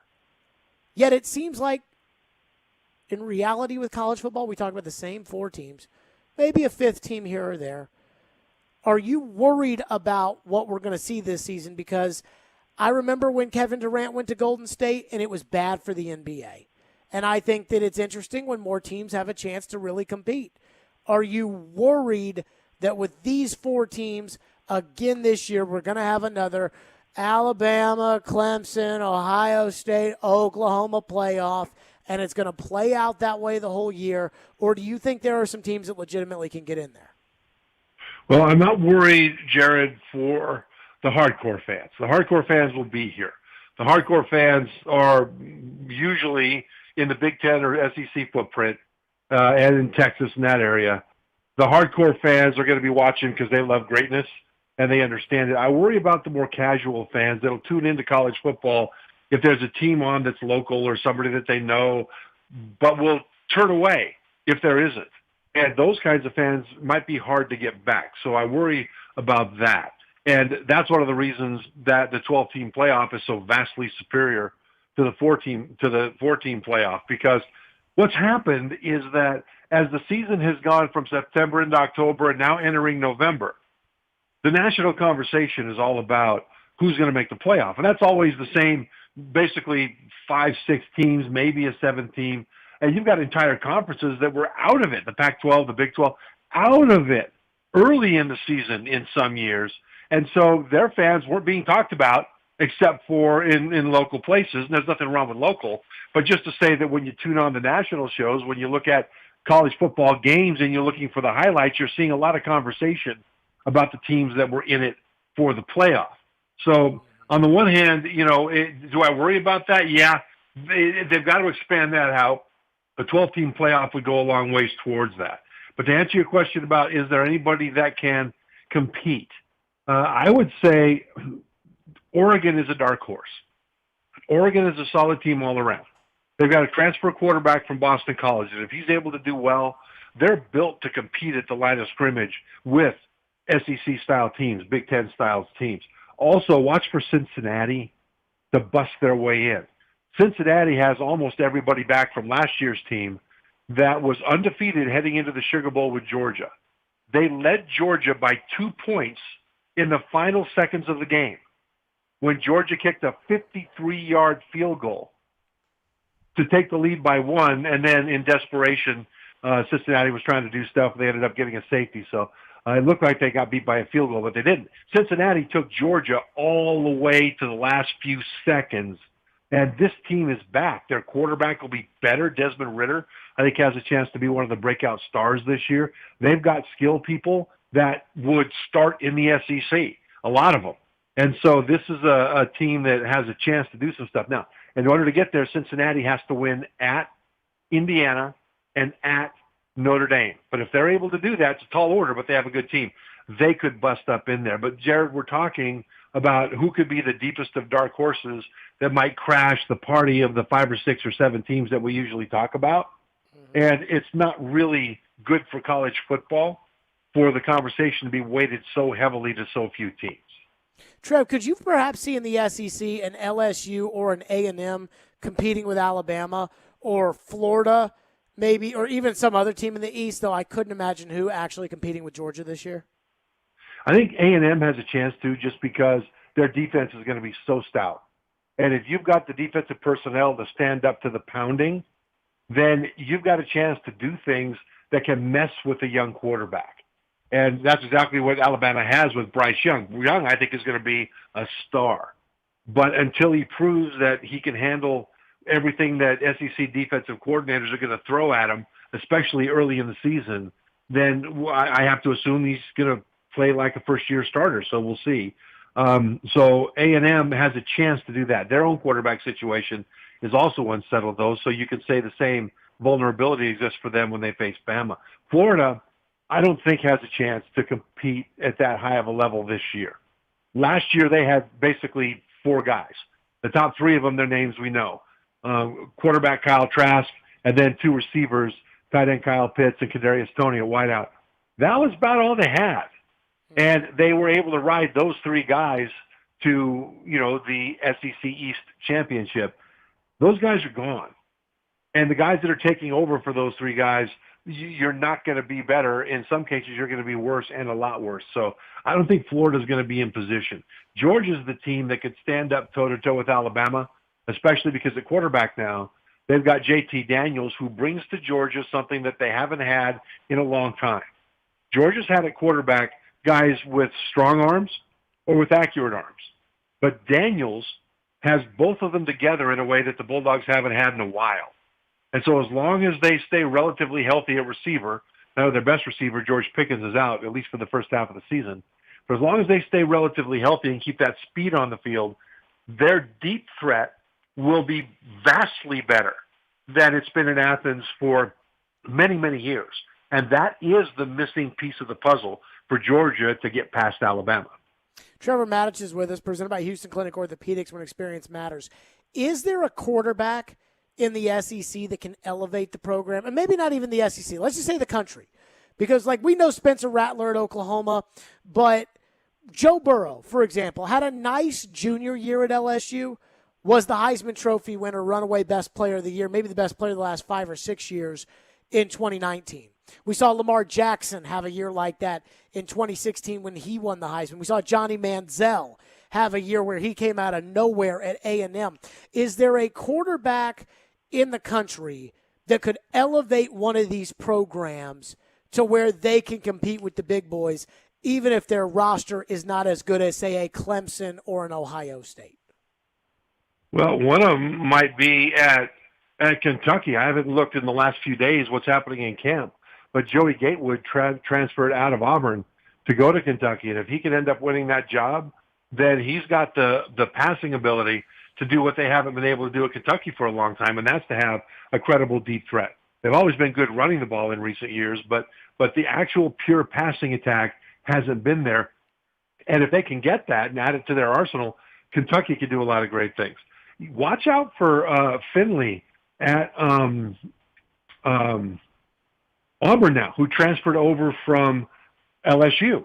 And that's bad for LSU because Miles Brennan was supposed to be the next Joe Burrow, at least have a chance to be a guy that has a chance to kind of step out of relative obscurity and do fantastic things. But he just got hurt again for the second time in 2 years. So right now, I'm thinking that it's most likely to be, if you look at the guys that aren't on the radar, it's most likely to be the transfers that are going to come in, one of them being up at Kentucky. But do remember this, that a lot of conversation is going to be had about JT Daniels at Georgia. And if he plays like they believe he's going to play, then that's going to be the quarterback nationally that everyone's going to be talking about as the guy who elevated their team more than any other. Trevor Matich with us. Last thing before we let you go, Trevor.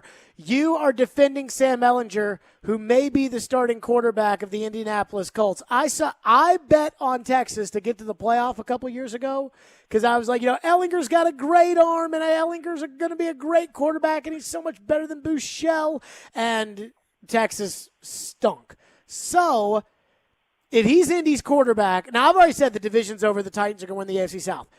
If he's Texas's quarterback or Houston's quarterback, or Indy's quarterback, I have no faith, zero faith in Indianapolis, and yet you don't seem so sold. Now, you are a former Colt, but why do you feel that way about the possibility that he could beat out Jacob Eason and be the starter?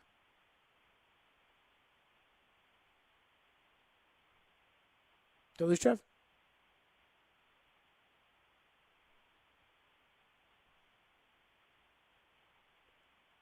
I guess we lost Trev. You lost me? Hello? Oh, yeah, we lost you. All Hear right, go for it, Trev. Ehlinger's arm is not great, but his leadership, his toughness, his ability to make the play that has to happen in the critical moment with his arm or his legs, were off the charts at Texas, and he played for a coaching staff that ended up getting fired because they couldn't develop the players around Ellinger. And that was, so Ellinger didn't have the best situation there. But if he's able to learn the Colts offense quickly enough, I think that he could earn the starting job over Jacob Eason, not because of some flaw from Eason, but because Ellinger could turn out to be a whole lot better, a whole lot faster than people give him credit for. I have a lot of faith in him. Trevor Maddich, ESPN college football analyst, as always. Trev, appreciate you. We'll talk next week. Thanks, Jared. Yep, Trevor Maddich joining us, always presented by Houston Clinic Orthopedics, when experience matters. You buy the idea that JT Daniels could be so good that Georgia could actually be interesting this year? Yes. How interesting? I don't think that they're going to beat Alabama. I do think that JT Daniels having a little bit more experience under his belt does give him a little bit of an advantage over Bryce Young. Bryce Young's Alabama. Yeah, I know.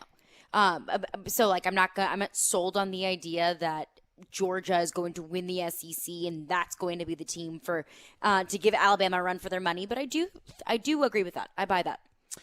Okay, do you think that there is potential teams out there that could actually make the college football season not what we think it's probably going to be, which is Alabama, Ohio State, Clemson, Oklahoma? Because I'm not buying A&M. Why not? Because I talked to a college coach who says it's not even close between A&M and Alabama. Said not even close. And I think if Texas A&M wasn't in the SEC West, you could include them in that conversation. But whenever they are in the SEC West and Alabama is their direct competitor, I mean, the SEC West, it's really just a race against you and Alabama. So you're already at a disadvantage there. So I mean, if they're not high on Texas A&M, I think that would be the one team in the SEC West. But I think Iowa State is another interesting one as well. People are very high on Iowa State. Nah. Whatever. You're not high on them because you don't like college football. I can't stand the Big 12. I cannot stand 55 to 53 football. Well, good news for you. It won't exist pretty soon. There is some truth there. 615-737-1025. Titans defense has been dominating at practice. And I mean dominating. But are we taking the cheese? Because it is only practice. That's next. Stillman and Company were delivered by TriStar Moving. It's ESPN 1025 The Game. Hey, by the way,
Stillman and Company is delivered by TriStar Moving, ESPN 102.5 The Game. Caroline Fenton is here as always. Titans practice.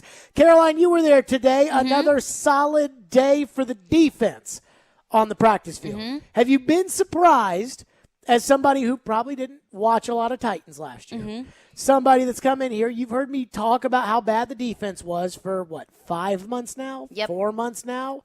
You've heard me complain about the Titans defense every single day. Now, you've been to a handful of practices. Are you surprised by what you've seen from the Titans defense so far? I'm not surprised, but I have been impressed. I'm not surprised because of You a thought few I was things. just making it up how bad the defense was? No, I mean, I watched my fair share of Titans games. I did my due diligence when I came in here, and the Titans defense was absolutely atrocious, vomit everywhere, gross. So I wasn't necessarily surprised because looking at all of the additions that they had made on defense, seeing some progress from the defense wasn't surprising. I think that was expected. I think I would have been surprised if the defense was equally as bad because they did make some changes on defense.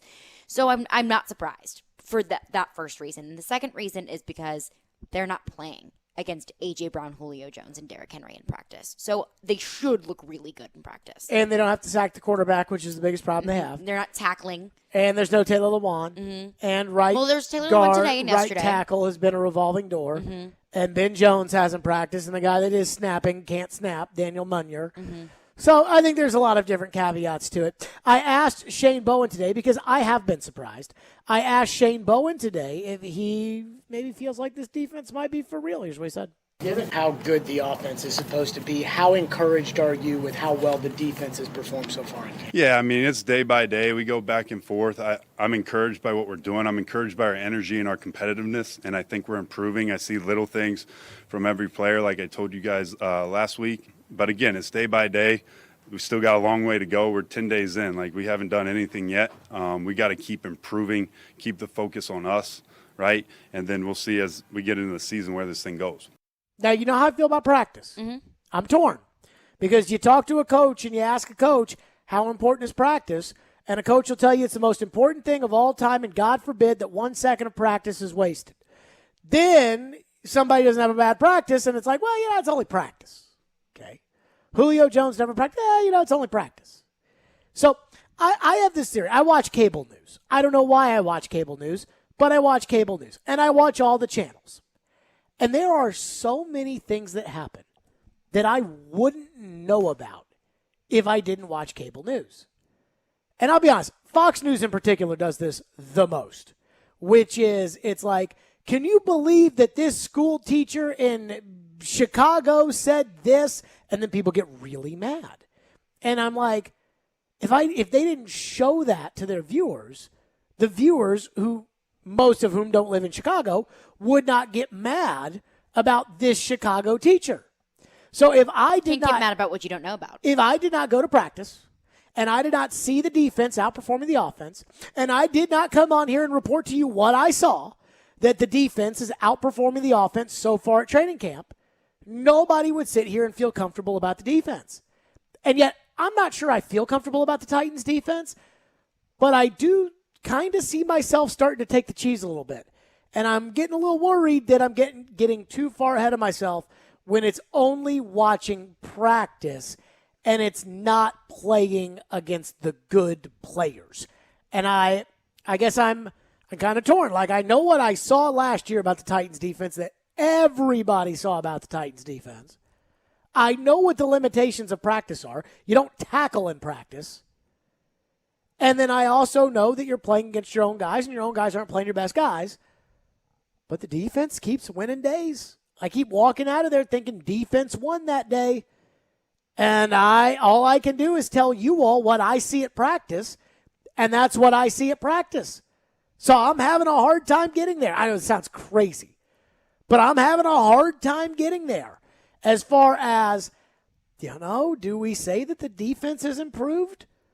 And Shane Bowen says, well, we're only 10 days in. Sure, but once you're 10 days in, if I go watch baseball and I watch a guy make a good start. So the guy goes out there, 7 innings, 2 hits, no runs, 8 strikeouts, 1 walk.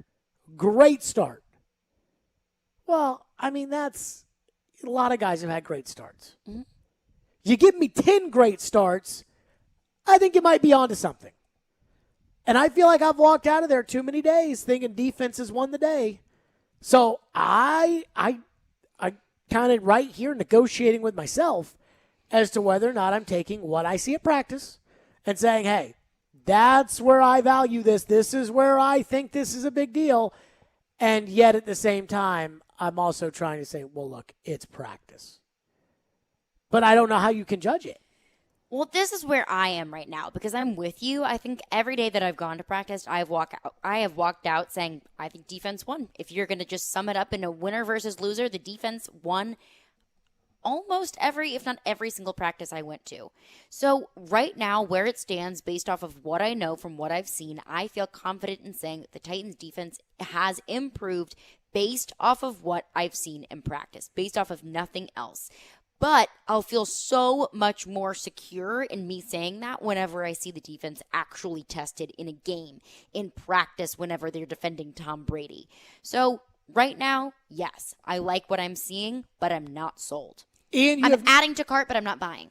Ian, you have not been to a single practice? Nope. Are you taking the cheese? No, not quite yet. Not there yet. It's too early, too many unknowns. Not enough scheming, not enough game planning. I'm going to have to wait a little bit. How much do we think the Titans' defense was bad last year because of circumstances that were beyond their control? Like COVID, Beasley, Clowney, though in theory those were within their control. But then once they signed the guys, they're beyond their control. Injuries like Adoree Jackson. And how much of the Titans' defense was this team stunk and Mike Vrabel should have found a way to get Dean Pease to stay? And I don't know the answer to that. I kind of think it's a little bit of both because it's hard to ignore the injuries, the bad contracts, COVID. Of course, everyone in the NFL is dealing with injuries and with COVID, but it hit the Titans pretty hard last year, the injury bug. But I think also just the leadership on the defense in terms of defensive coordinator wasn't great either. I'm confident saying it was a little bit of both. I am just so torn. I see one thing. I see the defense winning every day. But, I mean, the Titans and the defense has been a problem for me for about 3 years. Ever since they made the quarterback switch. You know, when before the quarterback switch, I want to say they had like the 3rd-ranked defense or 8th-ranked defense or something in 2018. Mm-hmm. Then at the beginning of the 2019 season, they were allowing 16 points a game. And we used to talk about how, God, if you could just score 2 touchdowns and then kick a field goal, you win every game. And now it's like, oh, if they score 50 points a game, maybe they have a chance. And it's like, wow.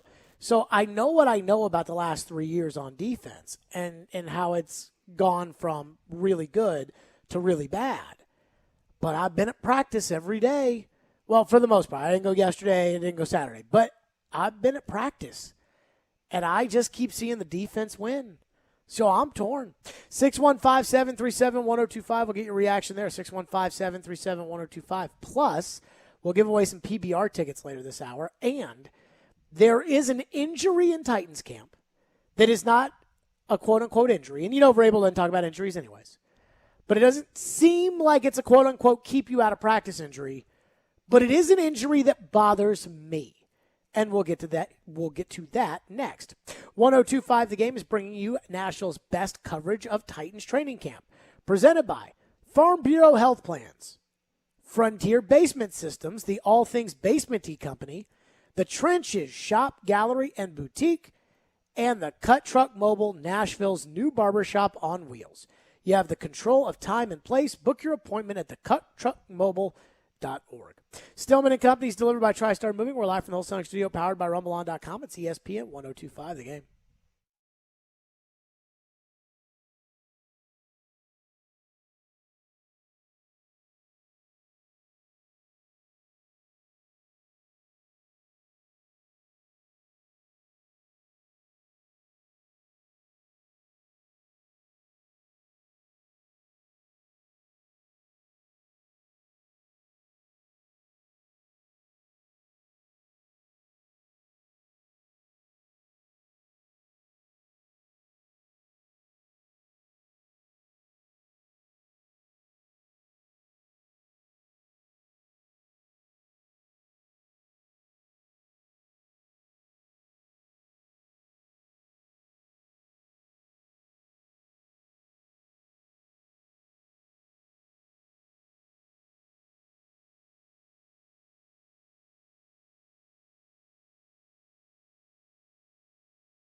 AJ, for you personally, the fact that you played through injury last season, so you had a double knee surgery in the offseason, and you still had 1,000 yards last season. How much did that hamper you last year? A lot. I couldn't really get the reps that I wanted in practice. I was limited, and so you want to get the timing down with the quarterback as much as you can. So, I'm just going out there on Sunday just doing it. Just visualizing and just doing it. So I'm excited for this year. I'm healthy, so How much better do you feel this time of year now? I feel great. My coach is helping me out. He's taking care of me a little bit. So I'm feeling good. I'm ready to go. There you go, A.J. Brown talking about the injuries last year that plagued him. Now, he still had a great season. But injuries have been a name of the game for A.J. Brown. Now, he hasn't missed time. But Derrick Henry's been hurt once, missed one game. That was it. Well, I guess he technically has been hurt twice. He injured a calf warming up before a game in 2016, but that was when the Chargers were still in San Diego. So, that was so far ago. But Derrick Henry just doesn't get hurt. A.J. Brown was hurt all the time last year. And then he had surgery on both knees. And you heard right there saying, hey, not being able to practice last year, it was really tough, and, I'm glad I feel healthy now. Last year, A.J. was not saying at any point, yeah, it's really tough for me to get my practice timing with the quarterback. That's kind of a new development. That's like a new thing. Went out to practice today. A.J. Brown had a long red sleeve on, I believe, his right leg with a knee brace underneath the knee. And I don't know about you, but I felt like A.J. got up gingerly a couple of times today. And this has been something in the past. And I even asked Vrabel last year because A.J. kept going down. And I can't tell you how many times I'd be watching a game last year, see A.J. go down, not A.J. And then all of a sudden, 3 plays later, A.J.'s back in. And I asked Vrabel, what do you make of it that A.J. plays as well as he does? He's always hurt. Here's what Vrabel said at the end of the season last year. Yeah, Mike, a lot of talk, obviously, about the season A.J. had from a production standpoint. But today he went down with an injury, came back, played well. That's happened a lot this season where he's gone down and come back in games. What is his level of toughness like? I know you've brought that up, but his toughness of playing through these injuries. He's either really tough or he just likes us all to go out there and, pick him up off the ground and dust him off and send him back in there. I haven't figured out which one it is. So Vrabel liked to, make a little joke there, but then we find out he's got surgery on both knees. So obviously A.J. was battling last year through injuries. So he battled through injury as a rookie, came in immediately, hurt the hamstring, and he was consistently, kind of battling injuries as a rookie. Battled injuries last year, had surgeries on both knees, wearing a sleeve out of nowhere, a bright red sleeve on his knee, knee brace underneath the knee, walking gingerly on August 10th. Are we worried about A.J. Brown's knee? And I will say this, and I am not calling A.J., I'm not saying A.J. Brown is not giving his all for the team, because I think A.J. Brown does give his all for the team. But I had a buddy that I went to lunch a couple of weeks ago. He was playing AAA baseball against the Sounds.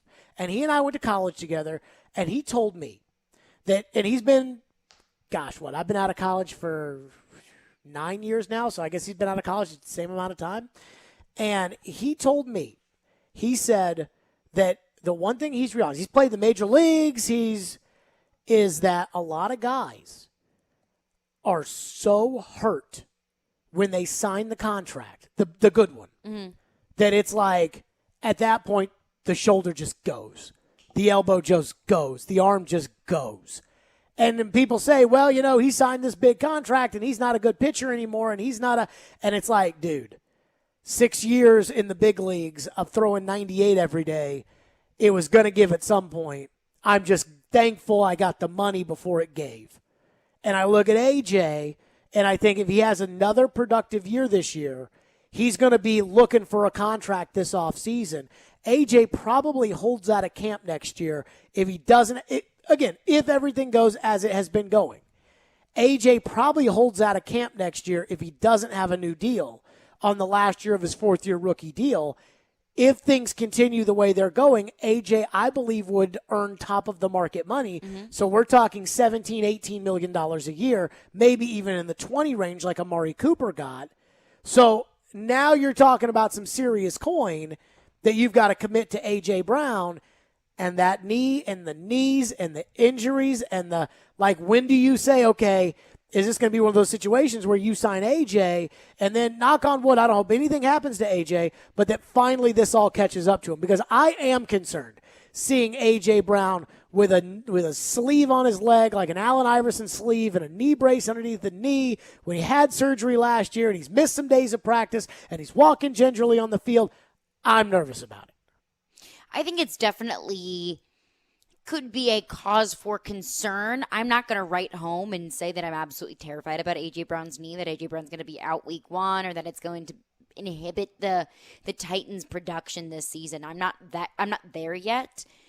A.J. Brown was out of camp yesterday. I just assumed it was because he was doing a hit with NFL Network and he had been on the field the entire week before. Just give the guy a day off.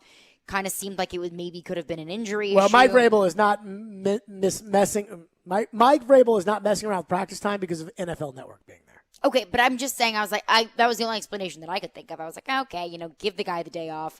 Julio's not out there. Derrick Henry's not out there. Danico Autry wasn't out there. Ben Jones wasn't out there.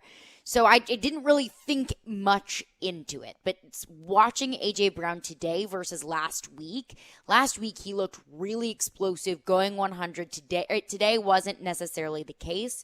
So is it a cause for concern? Yeah. But I'm not convinced that it's going to be a complete game changer. Now, I asked Todd Downing about it today, and you would be surprised to say Todd Downing doesn't really say much in general, but I asked Todd Downing today about the A.J. injury. Here's what he said.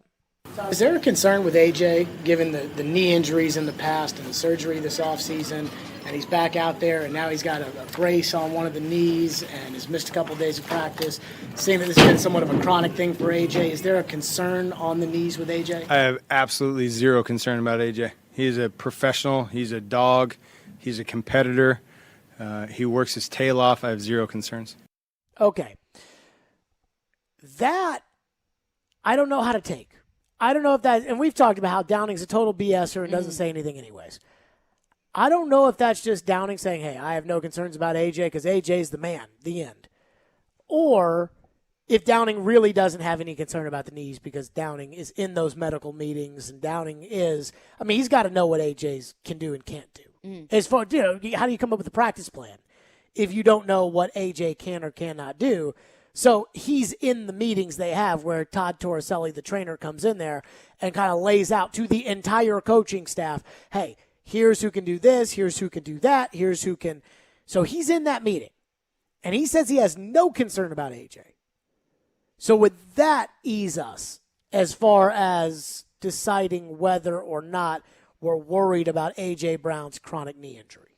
But I will take a quick detour to what we said before earlier in the show about Todd Downing was, okay, I have zero concern about AJ. He's a hard worker, whatever. Okay, yeah, no, I hear you. I know that. We know he's a hard worker. But what about the knee, Todd? We asked about the knee, not about his work ethic. I don't really know how to take that.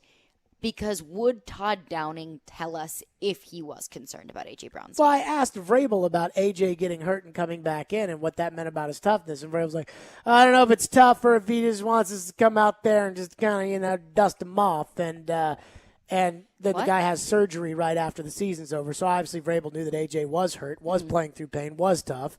And Vrabel just kind of laughed it off because Vrabel doesn't want to make it a story. So if Vrabel's not going to talk about it, then Downing's certainly not going to talk about it. Right. So I think him being in the third year, he's still a relatively young player.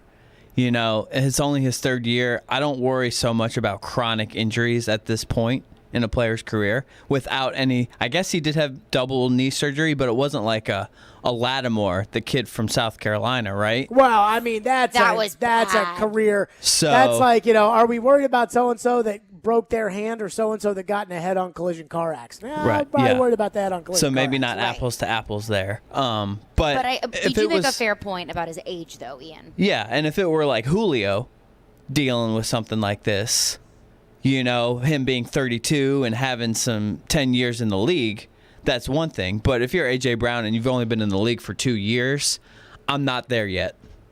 See, I actually think A.J.'s age is an issue here. He's 24. Right. And he's having these issues. So if you're 23 and 24 years old and you've got knee problems, those don't get better as you get older.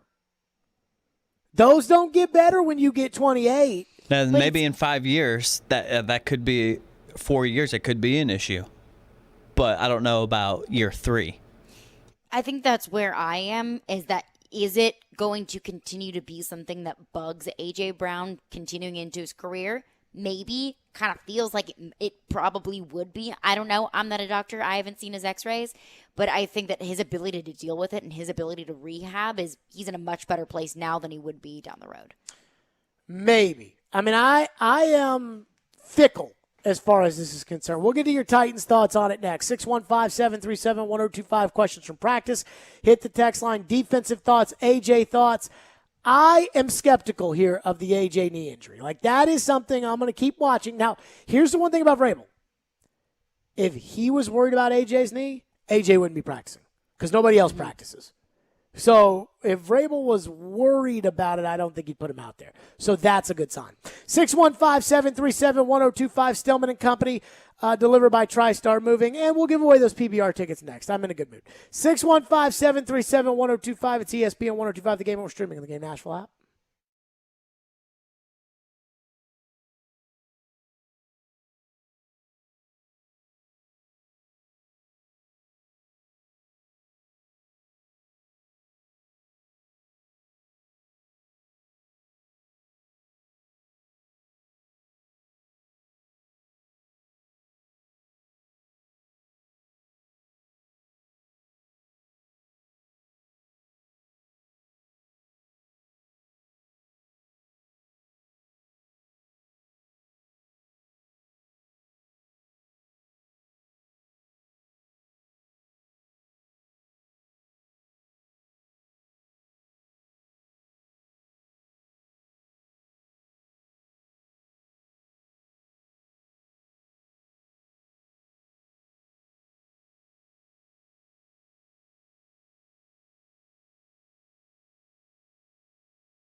What do you say to some of them teams who gonna try to come in here and stop y'all?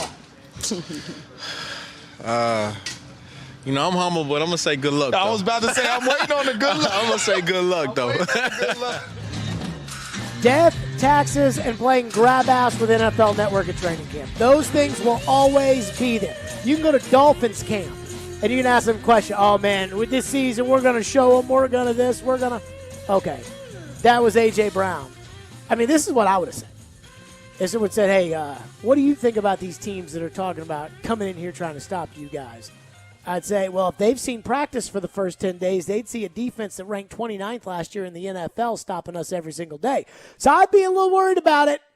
That's all I'm saying. Well, that's all I'm saying. It's his moment in the limelight to be able to flex it. Does NFL Network count as limelight? Yeah. I mean, I think it's in most homes now, right? I think so. Like it's part of a basic cable package. Yeah.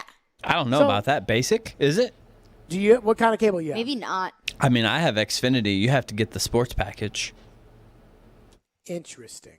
I don't think it just comes regular. I mean, I think you have to get an extra tier for some of these NHL, NFL, NBA, the extra ones, like the networks. Like, I don't think it just comes with your ESPN package. I don't know. I don't have cable. You don't have, like, even YouTube? I have YouTube TV, yeah. Well, that's cable. Well, essentially, yeah. But I don't buy, like, a package. Let's go to your phones. Phone line driven by WilsonCountyHyundai.com. Caroline Fenton, what do we have there? Jeff texts in and says, how much of it is the defense getting better and how much is the offense just isn't performing well? And I think that's the same question that we've just kind of been debating all show long. Sure. How much is it the defense and how much is it the offense just not being Derrick Henry, A.J. Brown, and Julio Jones? Well, and I think Tannehill's taking some chances. I mean, I think Tannehill is in practice. Ian, if you could, Todd Downing talked about the interceptions today. Tannehill basically last week said, hey, sometimes I'm trying to force the issue here. I'm trying to push the envelope. I'm trying, and when we get closer to games, I'm going to maybe bring it back a little bit. And Vrabel said, some of them have been good plays by the defense, some of them haven't. This is what Todd Downing said about the interceptions. You've mentioned take care of the football, interceptions notable again today. At what point do they cross the line of teachable moments, getting used to new guys around you, and become cause for concern in the preseason? Yeah, they've come in different situations, and some of them are flat out unacceptable. We got to take care of the ball down in the red zone. When we're down there, we can't try to force it into tight windows when the throw isn't there. And then some of them we're working 2-minute drills at the end of the game, and we're down on the clock, and we got to give somebody an opportunity to go make a play. But they're on a case-by-case basis, and I think that as long as the head coach, the offensive coordinator, the quarterback coach, and the quarterbacks are all in lockstep on what's acceptable and what's not in terms of putting the ball in harm's way, we'll be okay by the end of it. Ryan's a guy that certainly is history of taking care of the football, and Logan and Matt are the same way. So I'm not concerned about it as long as it doesn't become a repeated issue. Logan Woodside, that career one pass that he's thrown, that's but, yeah, I mean, to answer the question, I think it's a mixture that the offensive guys aren't out there. I think Tannehill is trying out new things. I think, again, I said this. If they go to Tampa Bay next week, and I'll be there, if they go to Tampa Bay and they stop the Bucs, Brady, Evans, Godwin, Fournette, Gronk, Brait, AB, Scotty Miller, if they stop those guys, then I am believing in the Titans defense. If Tannehill goes out there and throws 8 interceptions in training camp against the Bucs, that's not going to be good. But at the same time, I would argue that Tannehill's not going to do that. And I don't think the defense is going to shut down Brady and Gronk and Evans, Godwin, AB, Scotty Miller, Cameron Brate, Fournette, Keshawn Vaughn, Ronald Jones Jr. Even if they don't, I'm not writing off this defense as a complete failure. Oh, man, if Brady goes in there and just torches them the entire time, I'm worried. I'm worried, of course, but it's also Brady. I mean, if the Falcons offense goes in there and absolutely torches them. But they're not going to play. Yeah, that's true. See, that's the hard thing is and that's why So that's why when I go down there next week, and I could have stayed for the game, stay one extra night, go Saturday. Practice is go what there. matters. But they're not going to play much. So why do that? And I can watch a game on TV. I can't watch practice on TV. Right. So I'm going to practice to watch them take on the Bucs because that's where you're getting Jackrabbit Jenkins versus Mike Evans. That's where you're getting that's where you're going to get, if Farley gets out there against one of these great receivers, then you'll get to see. I mean, I'm still not convinced. I said this last week. I think Farley's starting week 1 against Arizona. What else we got in the text line? One texter texts in to the text line and says, why do you mention last year every time you mention the defense? You know half the team is new and teams change every year. It's not 2020. Because we have nothing to go off since then.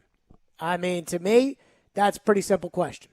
And until we do, that's what we're going off of. Now, it will ease my doubts about the Titans' defense, especially in relation to last year, because I think we would all agree that my doubts are coming from last year. It would ease how I feel about last year if I felt like I could believe in the Titan defense after 2 good practices against Tampa Bay. Because then I get to see you against a real team, and I get to see you against real players, and real players I know are good. And that's important. I mean, Kevin Byard said it today. It is a measuring stick for them to go out to Tampa Bay and scrimmage against the Bucs. And so I still think if there's any clue as to what they're going to be able to do, I've told this story I don't know how many times, but when I went to practice and they practiced against the Patriots a couple years ago, it's pretty amazing how the Titans lucked into 2 practices with New England after they were coming off a Super Bowl and are now looking into 2 practices against Tampa Bay coming off of the Super Bowl.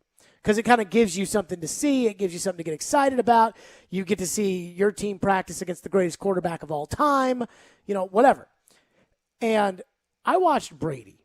And I know at this point Brady, I think, was 42 years old. And I'm watching Brady on one field. And he looks like a pitcher in the bullpen that is just voop, voop, every throw, just lock and load and bang right into the catcher's mitt. And then I watch Marcus.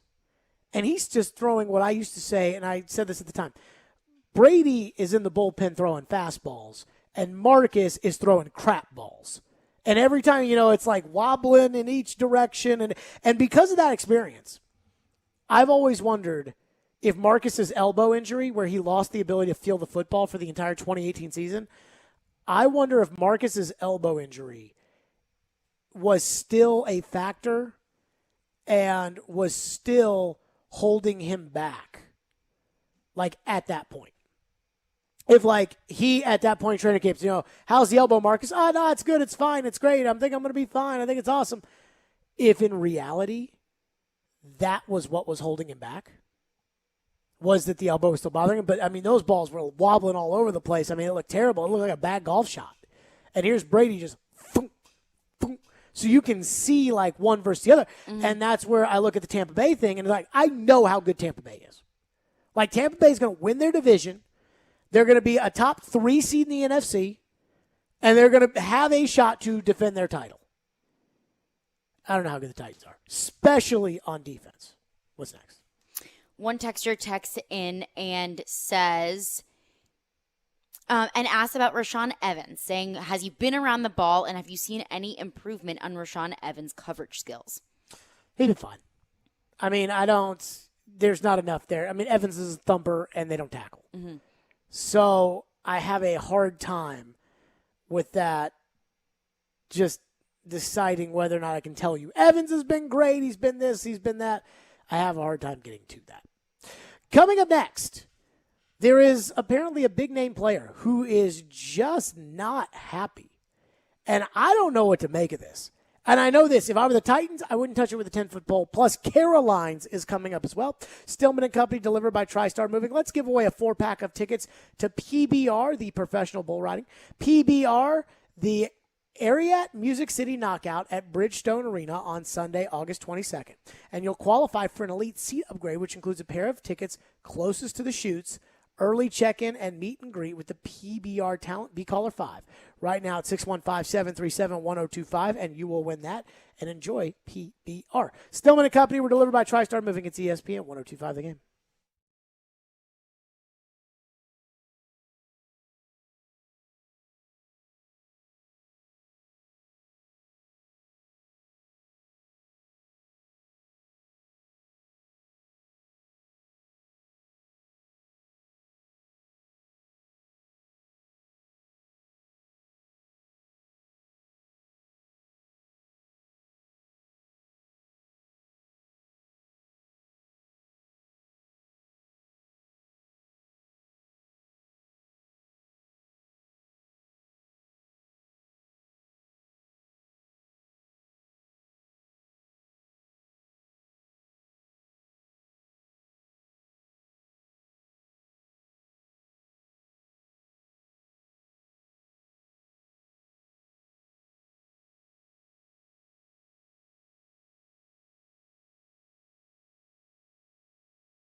This Friday, it's your chance to participate in the Nashville SC Pick to Click, brought to you by Camarena Tequila. If you guess correctly which player scores a goal in the game Sunday, you win a prize pack and a 4-pack of tickets to an upcoming Nashville SC home game.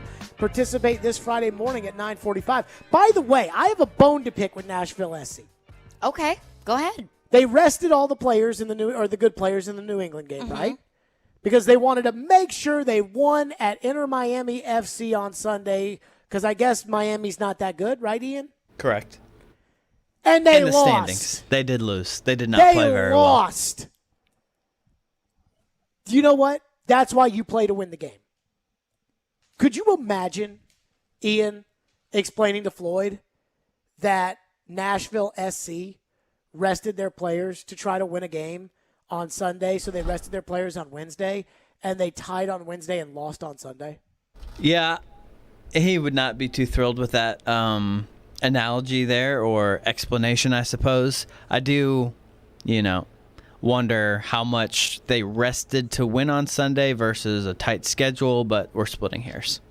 It should be worth knowing Shane Bowen will be joining Robbie and Rexroad tomorrow at 8 a.m. So tune in accordingly. I know I will be tuned in. Again, Shane Bowen will join Robbie and Rexroad at 8 a.m. Boy, Michael Thomas is not happy. He is not. Did you see that cryptic little message that he posted on Twitter? So I did see that, and I thought it was kind of pathetic. Yeah. And now Ian Rappaport, NFL Network, has more info on what's going on with Michael Thomas. Here's what he said. Yeah, I think it's pretty clear the relationship between Michael Thomas and Saints head coach Sean Payton and the organization, not really in a good place. Not that it's ever going to be fixed, but it is not great right now. And look, the fact that Michael Thomas had surgery in June is not anything that made anyone happy. The team thought and believed that he was going to have surgery right after the season, be fine for the start of training camp. For a variety of reasons, that did not happen. And the fact that he seemed to not be upfront with the organization throughout, none of this is good. So then the question, of course, is, are they going to move forward with him, or are they going to trade him? I would say a trade is certainly not off the table at some point. I wouldn't be surprised if the Saints move on from Michael Thomas eventually, but it is complicated. Here's why. He's not healthy right now. He's still recovering from that foot surgery, probably going to start the season on the PUP list, so you're not going to be able to trade him until the trade deadline, and then it's $8 million in dead money this year, $22 million in dead money next year. Not impossible, but not easy either. You know what I think of when I hear about all this Michael Thomas drama? I think of Scottie Pippen. And I think of The Last Dance, where Scottie was like, I was mad at the team, so I wasn't going to bleep my summer up. And so I went ahead and got the foot surgery after the summer. And even Michael was like, it was probably a little too far for Pippen. Mm-hmm. And when you think back to all the things Pippen's done in his career, when Michael was there, Pippen had no problem being the sidekick and had no problem being essentially underappreciated for the player he was. Now, he's a top 50 player in the game, and Scottie was an all-star all the time and whatever. He was very clearly a Robin to But a Batman. very clear. I mean, he is the quintessential number 2. Mm-hmm. Michael Thomas, to the best of my knowledge, had no problems when Drew Brees was there. No. And now Drew Brees is gone. And this is the message I have for all the people. He held out one season, but that's to get paid. Everyone Julio's holds out held now. out a bunch. Everyone holds out. And he got paid. He did. So he shouldn't be mad about the money. No. But clearly, this is what I tell people when we talk about Brady, and I talk about how Brady makes your entire team better. Michael Thomas doesn't act like this if Drew Brees is there. He doesn't act like this if Tom Brady's there. It's not the coach who gets these guys in line. Remember when Dennis Rodman wanted to go on vacation? Who did Phil Jackson make Dennis tell? He made him tell Michael. He didn't make him tell Judd Bushler. He didn't make him tell Steve Kerr or Rusty LaRue. He made him tell Michael Jordan. And that's where you start to see this. I have no interest in Michael Thomas. If they were to say, would you be interested in the Titans adding Michael Thomas, moving some defensive salary next year, and having A.J. Julio and Michael Thomas, I have no interest in that player. Because I have no interest in that guy. Just like when Scottie went to Houston and it was a mess with him and Barkley. And that's the thing, is that guys with bad attitudes, and I think we can all say that without Michael Jordan, Scottie Pippen had a bad attitude. Guys that takes himself out of a playoff game, complaining about it 30 years later. Guys that have bad attitudes have to have that guy there. Michael Thomas has to have Drew Brees there. All these guys that Brady's coached up, Antonio Brown has to have Brady there. If the Titans never acquired Julio Jones, would you be singing a different tune? No. You wouldn't be interested in Michael Thomas? No. Bad guy. He's a bad guy for your locker room. He's a bad guy.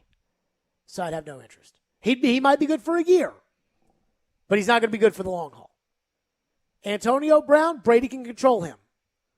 Scottie Pippen, Michael Jordan can control him. Michael Thomas, Drew Brees can control him. Time for Caroline's.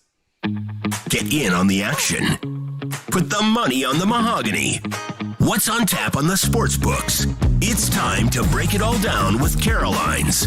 Here on Stillman and Company. On ESPN. 102.5 The Game and the Game Nashville app. We tied last week. We did tie last week. Tied last Are we week. tied for the month? Plus, I think so. Plus 1.5 on the Phillies on Friday. They won by 2, and that was what put you over the top. What do we have today? Well, based off of our conversation about Michael Thomas, I will reiterate my future that I said that I made earlier in the show, and that is Saints under 9 wins. Signed, sealed, delivered. Done. Donezo. I think that's done, and I think Tampa Bay winning that division is done. Yes, that very much so as well. But tonight, we have Cardinals, Pirates. Give me the Cardinals on the money line, minus 136. Even though the pitcher they're putting out there sucks, J.A. Happ, who is 5-6, 6.62 ERA. But he pitched 7 innings of scoreless baseball against the Pirates when he played for the Twins back in April. J.A. Happ was a free agency pickup for the Cardinals. The Pirates have lost 5 straight games, lost 7 of the last 10. Pittsburgh has lost 30 of 53 home games, the 3rd worst record in baseball, and St. Louis has won all of their 6 games in Pittsburgh. So history would tell me the Cardinals on this one. I'm going to take the Pirates only because I watched the Cardinals play last week, and they're bad. And the Yeah, Pirates the Cardinals are all-time bad, but they got to win a game sometime. Give me the Pirates. Give me the money line odds because I think they're probably through the roof here. So give me the Pirates. We've got Mets Nationals tonight as well. Mets on the money line. Not Boy, they great are stinking odds it up, here. though. They are stinking it up. However, they're throwing out right-hander Carlos Carrasco. He's 0-0, even money there with a 3.24 ERA. Paolo Espino takes the mound for the Nats. He is 3-3 with a 3.66 ERA. I think that the Mets right now, where it stands, they're a more complete team with the bullpen, their starting pitcher, and hitting. But I am a little bit nervous about this one, and this is why I'm not taking the Mets minus 1.5, which is a better value. And it's because the Mets bought at the deadline, the Nationals sold at the trade deadline, but the Nats have been performing better as of late. So not super high on this one, but I do think that the Mets have the lean here. I am taking the Nats plus 1.5 because I watched them play this weekend, and they're fighting. What's next? Nashville SC on Sunday. So a little future one. Nashville SC on Sunday. DC United. I'm going to give it a little draw because Nashville SC is 6-10-2. Is that right, Ian? 6-10-2. So Correct. It seems like every single one of their games ends in a draw. I'm going to take a draw in that game. I'm going to take DC United to win. I don't know why. Okay, fair. I'll take them. Tonight, Reds and Braves. Sonny Gray on the mound for the Reds. The Braves are kind of starting to pick up some momentum here. Sonny Gray and Drew Smiley. Smiley's been excellent as of late. Give me the Braves on the money line, though the Reds are the better team. Give me the Braves. They are minus 115. I'll take the Braves against Sonny Gray. Give me the Reds at minus 104 because just when the Braves start to pick up a little bit of momentum, they go right back down. They really do just end up in the crapper. That's it for us. We're out of here. ESPN Radio coming up next. We will be back tomorrow at 2. We'll see